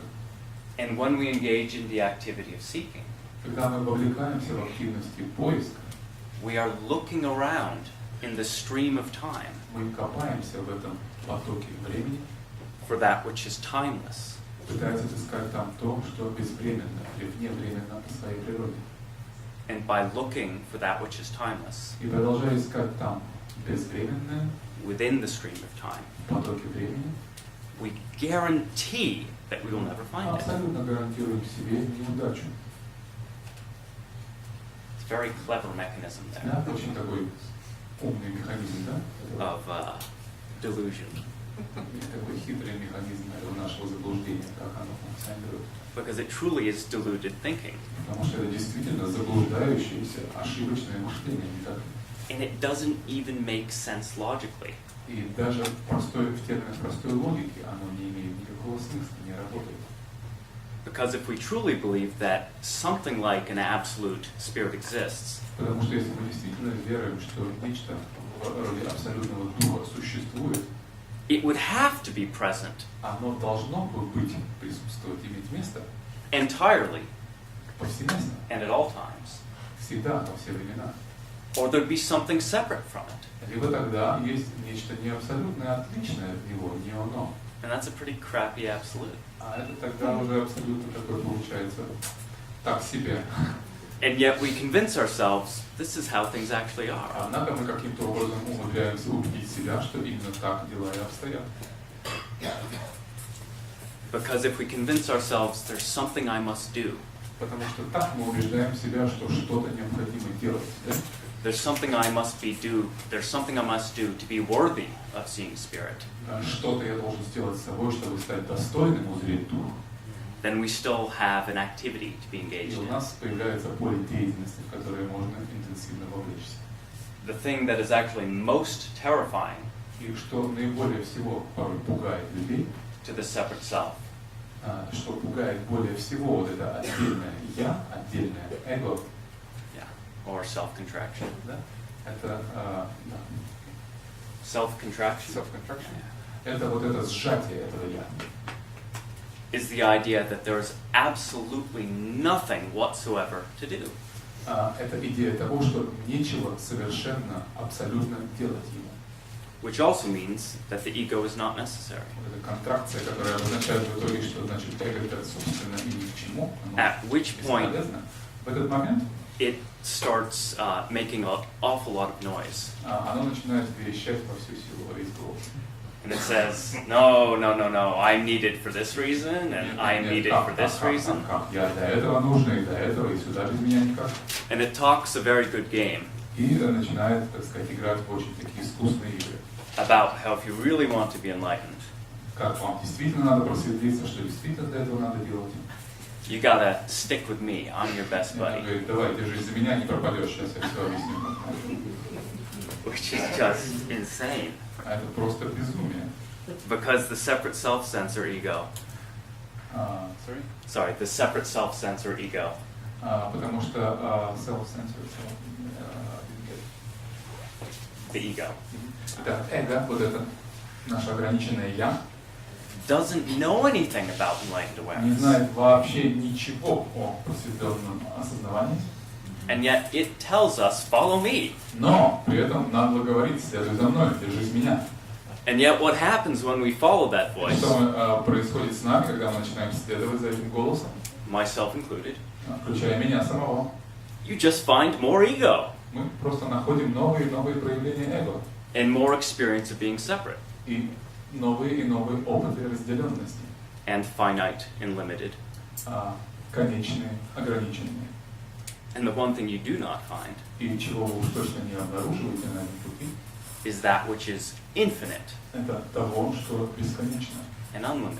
и неограниченно. So the ego tells us, keep looking, Итак, эго говорит нам, продолжай искать, продолжай, and I'll look with you, а я буду вместе с тобой искать. and I'll help you, I'll point out, well, Буду помогать тебе, показывать тебе, вот там еще посмотри, там посмотри. it's like an imaginary friend that doesn't want to go poof. И это словно тот воображаемый где-то друг в сознании вашем, который больше всего боится исчезнуть, стать ненужным. Because if you stop believing it has anything important to tell you, Потому что как только вы решите, что что это он несет, и вообще ничего важного сказать ему нечего, eventually at least, it does go poof. в конечном итоге именно так он и лопнет, испарившись. I think at this moment I need to do a small sidebar Здесь мне нужно немножечко комментарий такой на полях привести. to try and say what do I mean by ego or И self-contraction. оговориться, что я имею в виду, говоря эго или вот это self-contraction, да? Сжатие я. Because in psychology, Психологии the ego is that which gives wholeness Эго — это то, что дает нам ощущение целостности, that helps bring all the different parts of the psyche or personality into some kind of an integrated whole. собирая в некое подобие интегрированного такого целостного «я», целостной субстанции, все элементы психики индивида, да? Так сказать, собираем его во что-то, вот это эго. So often when psychologists hear about people doing practices to get rid of the ego, И часто, когда психологи слышат о духовных практиках, направленных на истребление эго в индивиде, they think you're trying on purpose to become psychotic. начинают думать, что ты намеренно собираешься довести себя до психоза. So when I say ego, when I'm teaching in this Когда context, я, так сказать, даю какие-то учения в данном контексте и говорю термин эго, I don't mean that psychological ego. я не имею в виду вот это психологическое эго, как подразумевает его наука, да, That lends wholeness to the psyche. которое дает некую целостность, группирует нашу психику. That is a part of the relative identity, Это часть нашей относительной условной самоидентичности, and that is entirely real. и это совершенно реально и функционирует. In the same way that your foot actually exists. Точно так же, как на самом деле реально существует наша нога. Within the relative realm, you can't really say your foot is an illusion. Относительной реальности этого условного мира вы не можете сказать, что ваша нога не существует, что она иллюзорна, да? Она есть. If you would like to be able to walk, Если вы хотите, need your foot. нога вам понадобится. If you want to be a functional human being, Если вы хотите быть функциональным, да, работоспособным человеком, you need that healthy psychological вам ego. вот это здоровое психологическое эго абсолютно In- необходимо. That healthy psychological ego И это здоровое психологическое эго is what a lot of Western traditions looked это into. то, что многие западные традиции детально изучают. And another way to point to that is growing up. И иными словами, это можно еще описать как взросление. And as Clint said, Как Клинт говорил уже, it's very important that you be someone очень важно быть кем-то before you try and be no one. перед тем, как пытаться стать никем. And ideally, И в идеале that someone is fairly healthy. этот кто-то должен быть довольно-таки развитым и здоровым. Because if you have shadow running around in the Потому basement, что если у вас подвал заполнен этими монстрами, тенями, and you try and go beyond the separate self, а вы пытаетесь уйти от этого отдельного «я», that can really make the shadow elements very highly energized. это может зарядить безумной совершенно энергией всех этих обитателей подвала, ваших теневых аспектов. And because the meditative traditions themselves И коль скоро сами медитативные традиции, практики aren't very sophisticated in recognizing shadow, не очень-то искусны в признании и работе с этими теневыми аспектами, very often the only thing they'll tell you to do очень часто единственным советом, который они вам дадут, is simply witness будет просто наблюдать, as all these monsters are jumping up and down and creating chaos как within все you. эти монстры скачут, бесятся в вашем подвале, вытворяются что угодно. So that's a good example of true but partial. И это очень хороший пример истинного, но лишь отчасти. In the same way that those psychotherapeutic traditions Точно так же, как и психотерапевтические традиции, that help you re-own and reintegrate the monsters позволяющие вам вновь воссоединиться и реинтегрировать этих оторвавшихся монстров, are also true but partial. также истинны, но лишь отчасти. Because you can do psychotherapy your whole life Потому что можно потратить всю жизнь, все деньги на психотерапевта, and it will likely have no direct effect on your enlightened и, скорее understanding. всего, это не окажет никакого эффекта на ваше просветленное понимание. And vice versa with enlightenment training. И наоборот, верно, и в обратную сторону это утверждение с медитацией. While sometimes some shadow elements spontaneously self-liberate, Да, возможно, что когда-то некоторые, порой, теневые элементы выходят на поверхность и спонтанно самоосвобождаются, это возможно. so sometimes those knots in awareness and in your energetic Иногда being эти узлы в вашем осознавании, в вашем энергетическом теле, sometimes through meditative training, they do spontaneously иногда release. посредством медитативных практик, например, самоосвобождаются и спонтанно распускаются. But very often, the more difficult shadow elements Но гораздо чаще наиболее сложные теневые элементы simply remain completely locked in the basement. попросту остаются надежно навеки запертыми в этом подвале. And the only way to get at them is through psychotherapeutic И techniques. единственный способ добраться до них и проработать их, освободить их, это принятие вот этой психотерапевтической работы. So to return to the topic of what do I mean by Возвращаясь к теме того, что я имею в виду, говоря ego or self-contraction эго или вот эта self-контракция, да? or separate self-sense, Или отдельное чувство я, чувство отдельного я. those last two terms Эти два последних вот термина try and indicate what it is that can указывают means. на то, что это для меня значит в этом контексте. So with the term self-contraction Самоконтракция, да, или самосжатие, как переводим, comes the feeling of tightness and tension рождает это and чувство contraction. давления, зажатости, ограниченности, спазма внутри.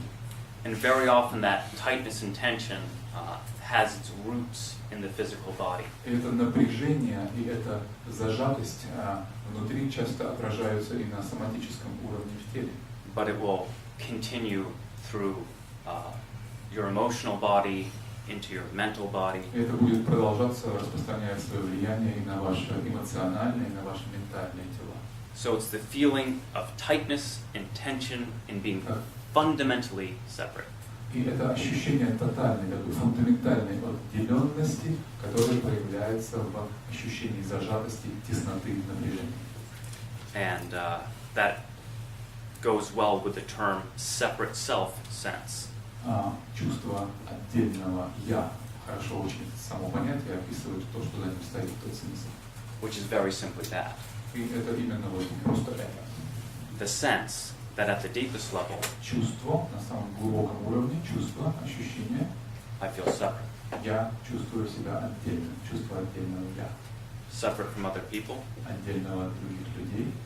And separate from reality itself. И отдельного от реальности как таковой. And most certainly separate from God. И уж точно отделенного от Бога.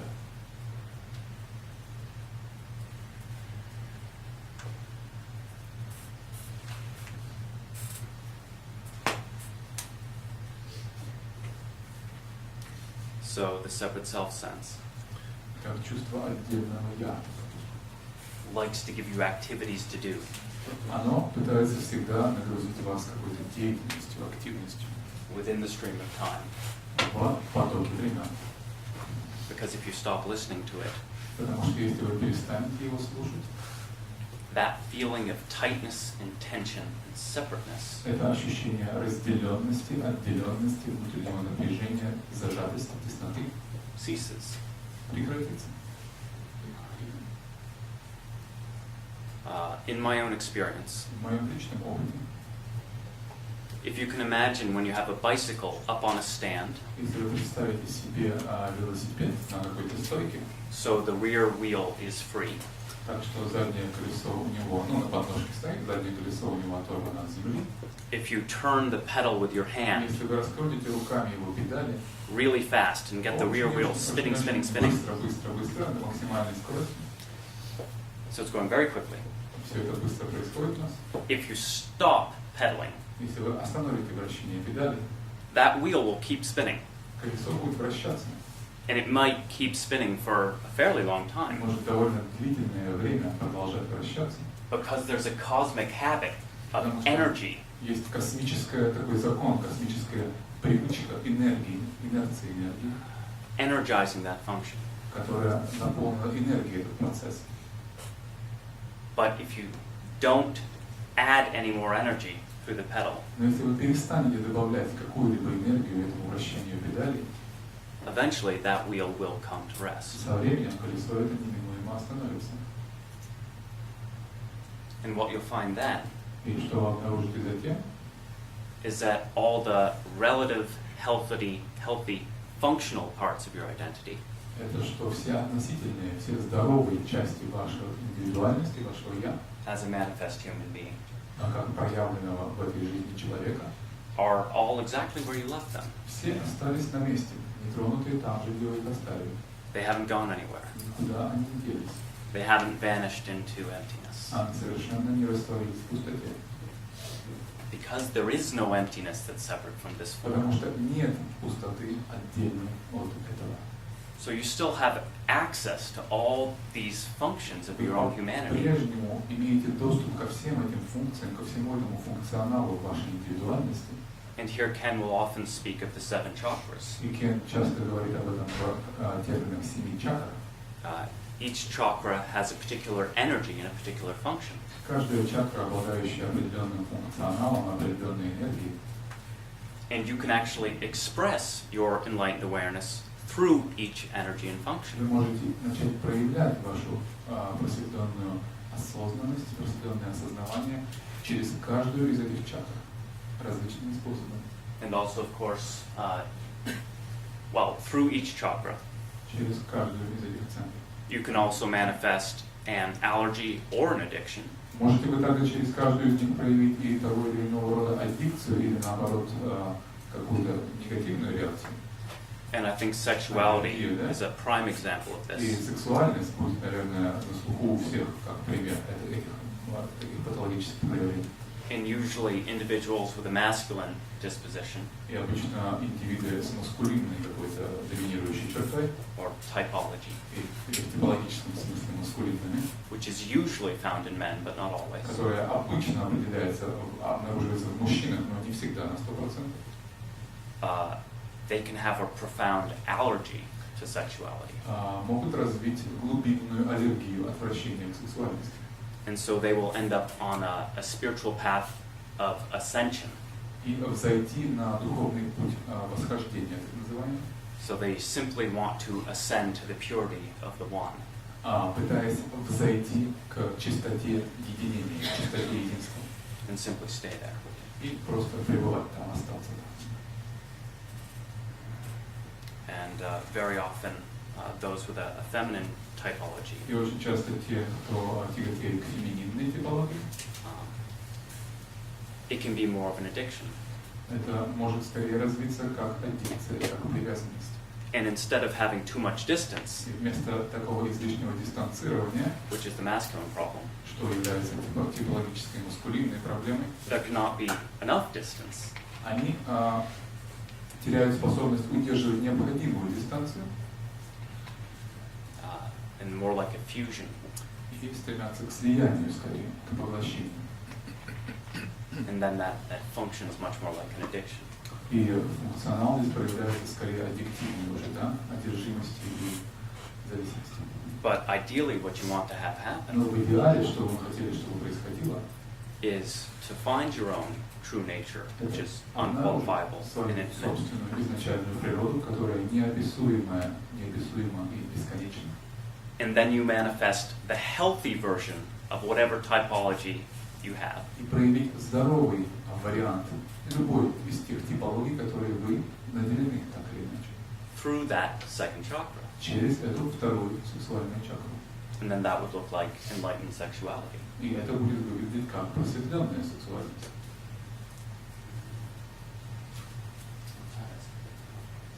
Yeah, 15 minutes ago.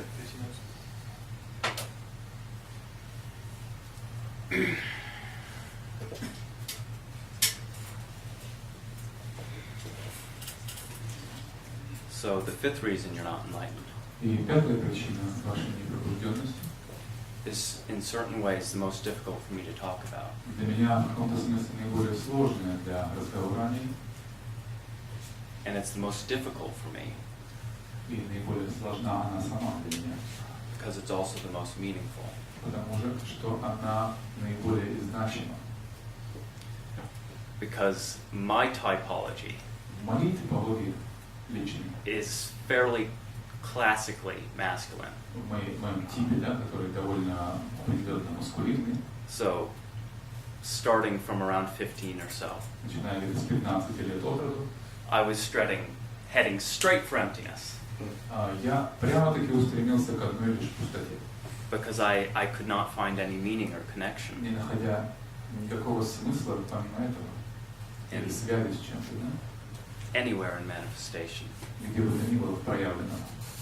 as a child and a teenager, как ребенок и как подросток. I never experienced this manifest life as being home. Я никогда не воспринимал вот этот проявленный мир как свой дом. So I went looking for my home in it. Я устремился на поиски этого дома, ища его в пустотности. And over the past several years, И последние несколько лет, after having gained experience with that unqualifiable emptiness, некий опыт переживания этой неописуемой пустотности, I am much more on the returning path.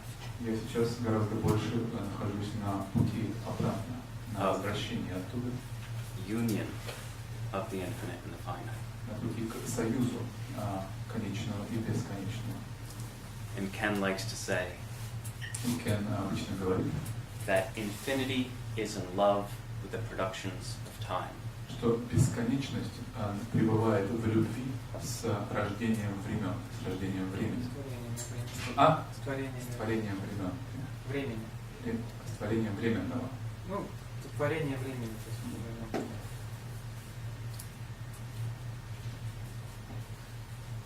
And essentially, I'm terrified that that might actually be true. И я, так сказать, трепещу, предвкушая, что на самом деле это, видимо, и окажется правдой. Because then I will have no safety.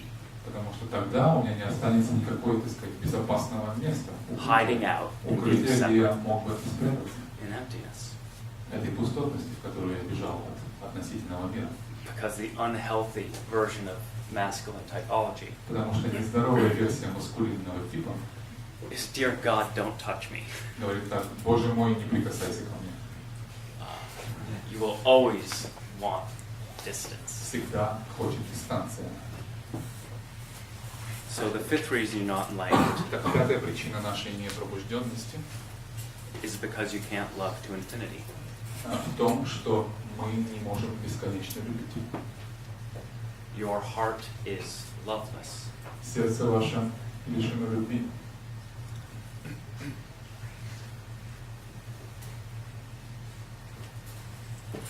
And I can feel the fear in me right now. Я сам ощущаю сейчас страх во мне.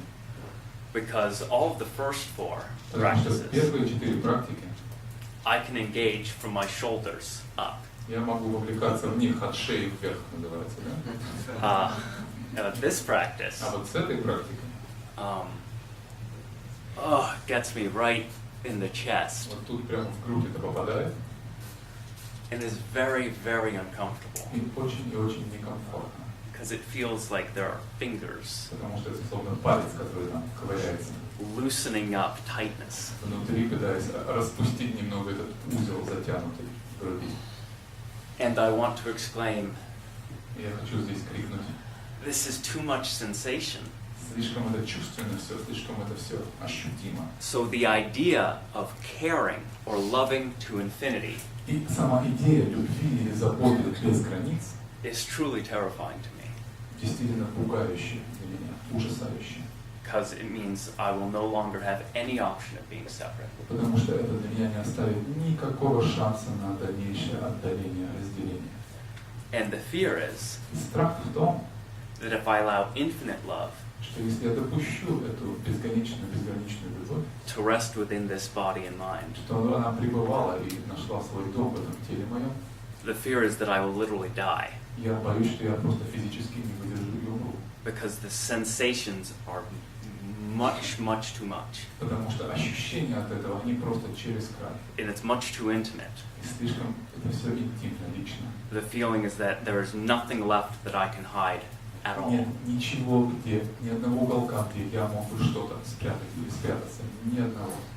And all of my deepest feelings Все мои глубочайшие чувства will suddenly be entirely exposed. вдруг тотчас станут совершенно выявлены, проявлены во мне. And it's funny, what comes to mind И странно думать, что приходит в этот момент на ум, is that it would be like living without skin, что это как будто жизнь без кожи, жизнь с содранной кожей. which is also where I experience all my pain. И это на самом деле тот орган, да, который у меня постоянно болит. Because for me that is a very fundamental boundary. Потому что для меня кожа это такая, ну, как сказать, фундаментальная самая граница, что ли. That I use like armor. Которые я использую в качестве своей брони, своего щита. So it's very difficult for me to talk about this fifth reason you're not enlightened. И для меня очень сложно поэтому говорить об этом пятом. Причине об этом пятом. There's a chronic fear that I might для меня это хронический страх, что я могу drop dead right in front of everyone. Упасть замертво здесь перед аудиторией. And this. Oh, we have some medical specialists here. Good. Oh, good. Some doctors. Good. Well, the other thing. The other thing is Ken. I forget what tradition this comes from. Еще Кен говорит, я, к сожалению, забыл, из какой традиции это проистекает. Says that there's actually 3 hearts. Что существует на самом деле 3 сердца. There's a gross heart on the left. Грубое сердце в левой половине нашей груди, да, физическое. A subtle heart in the middle. Тонкое. Sufis. Thank you. Да, точно, да. Суфи об этом говорят, описывают это так. Тонкое сердце в центре груди.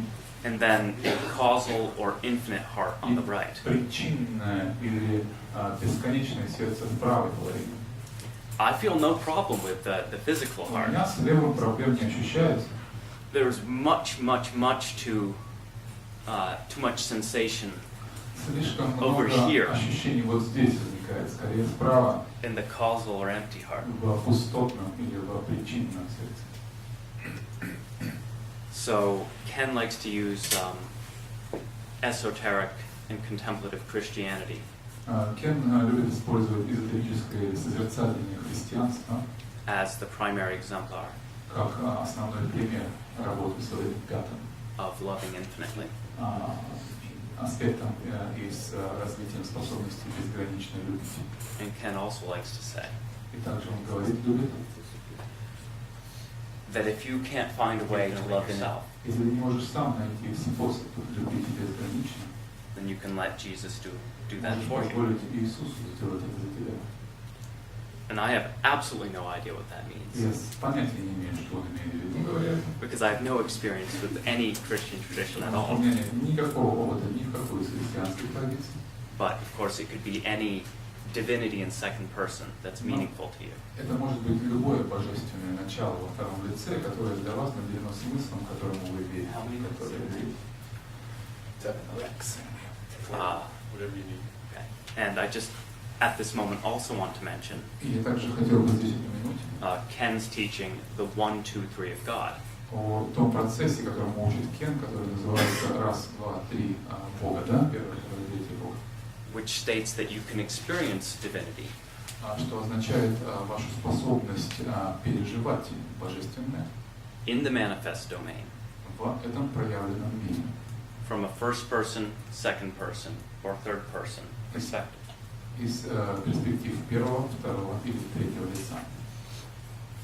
And I just want to mention, Я лишь хочу указать, you can't say any of this about emptiness, упомянуть, что вы не можете ничего из этого сказать про пустотность. or else you get very, very confused. Иначе здесь у нас будет полная путаница.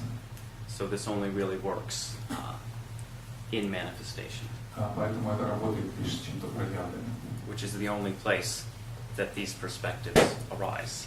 И потому что проявленное это единственное место, где вообще все эти перспективы возникают первого, третьего, второго. As Clint said earlier, Как Клинт говорил раньше уже, there are no perspectives within big mind. в большом уме перспектив нет. There are all of them in supermind. Но все они присутствуют во всей полноте в суперуме, да, то, что мы наверху горизонтальной линии указываем. But really, perspectives exist at all levels of development. Но на всех уровнях развития перспективы присутствуют. What level would you say first, second, and third come to be? The first, second, third perspectives? And first, second, and third person perspectives Первая, вторая, третья перспективы become clearly differentiated очень ясно различаются, разделяются with orange rationality or reason. на оранжевом рациональном уровне. And so this is actually probably a practice only for orange and above. Поэтому, наверное, практика это как минимум должна начинаться с оранжевого уровня и выше. be most effective for Или, orange скажем and так, above. была бы наиболее эффективна с оранжевого и вверх. So you can relate to divinity from the perspective of I, Вы можете связываться с божественным с позиции «я» от первого лица. and that's a first-person perspective. Это перспектива один первого лица. And a prime example of this is Zen Buddhism, И идеальным примером этого будет дзен-буддизм, where you do all the work. где ты делаешь всю работу. I will sit here for as long as Я it takes сяду здесь и буду сидеть, не сходя с места, столько, сколько потребуется, until I become enlightened. до тех пор, пока я достигну просветления. It's very much an expression of self-power. Это очень такое яркое выражение собственной силы, личной силы, That through pure will, которая посредством чистой воли, волевого усилия, I will will myself to enlightenment. я себя, так сказать, волей доведу до просветления. Загоню себя. And so Ken also likes to say, Также Кен любит говорить, in the traditions that emphasize that first-person spirituality, это традиции, которые делают акцент на вот этом просветлении от первого лица, да? they often have a higher rate of success for awakening. У них в деле пробуждения больший успех, больший процент успеха наблюдается. But it's much, much easier for ego or self-contraction to hide. Но это и гораздо более легкое убежище, где может спрятаться это коварное эго. Within that perspective. Вот в такой перспективе ему есть где развернуться. Whereupon the ego exclaims, Когда эго восклицает, I always knew I was enlightened, я всегда знала, что я изначально просветлена, and now I'm sure of it. а теперь я уже точно уверена. And that kind of silliness И вот подобные, так сказать, постыдные вещи can't exist within глупости, within a second-person relationship to они the не могут divine. уже существовать в отношении от второго лица к божественному как к второму лицу. Because the whole point of that second-person relationship, Потому что весь смысл вот этих взаимоотношений во втором лице, the emphasis is not on me and my ability to become enlightened. акцент более не на мне, на моих качествах, на моей способности достичь просветления. The emphasis is on a divine you or thou. Акцент на божественном нем, божественном втором лице. And if I am lucky enough to come into and experience my own true nature, И если я достаточно, мне повезло, чтобы переживать напрямую собственную божественную природу, it's only through the grace of that divine person произошло это лишь благодатью этого второго божественного его, or divine identity. или ее, или божественной некой сущности. And sometimes this is an actual manifest human being. А иногда это некое манифестированное, проявленное человеческое существо, например. Such as in Guru Yoga. Как, например, в традиции гуру-йоги. Or it's simply spirit as a great you. Или просто дух, как великий ты. With which you have a very personal but interior relationship. С которым у вас очень и очень близкое личное взаимоотношение. And it's much, much more difficult И это гораздо сложнее. to hide your own hidden narcissistic impulses. Укрыть, как-то спрятать, замаскировать свои скрытые нарциссические какие-то тенденции, комплексы. And then a third person relationship to the divine. Отношение в третьем лице к божественному. You simply look at what is manifesting moment to moment. Ты просто смотришь на то, что проявляется от мгновения к мгновению. And you take that as evidence there must be a divinity. И делаешь вывод, что это просто должно же быть что-то божественное за всем этим. Look at this extraordinary cosmos. Смотри на этот невероятный космос, на эту вселенную.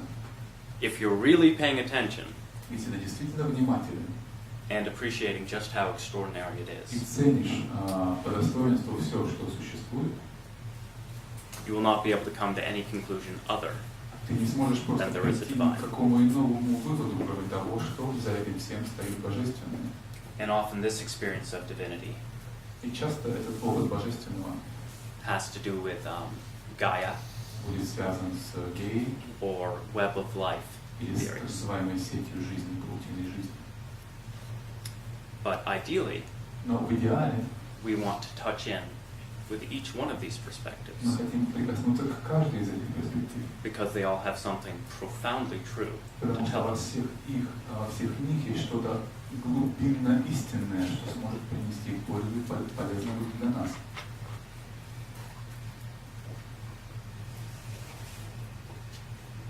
think that's it for now. Я думаю, что это все сейчас.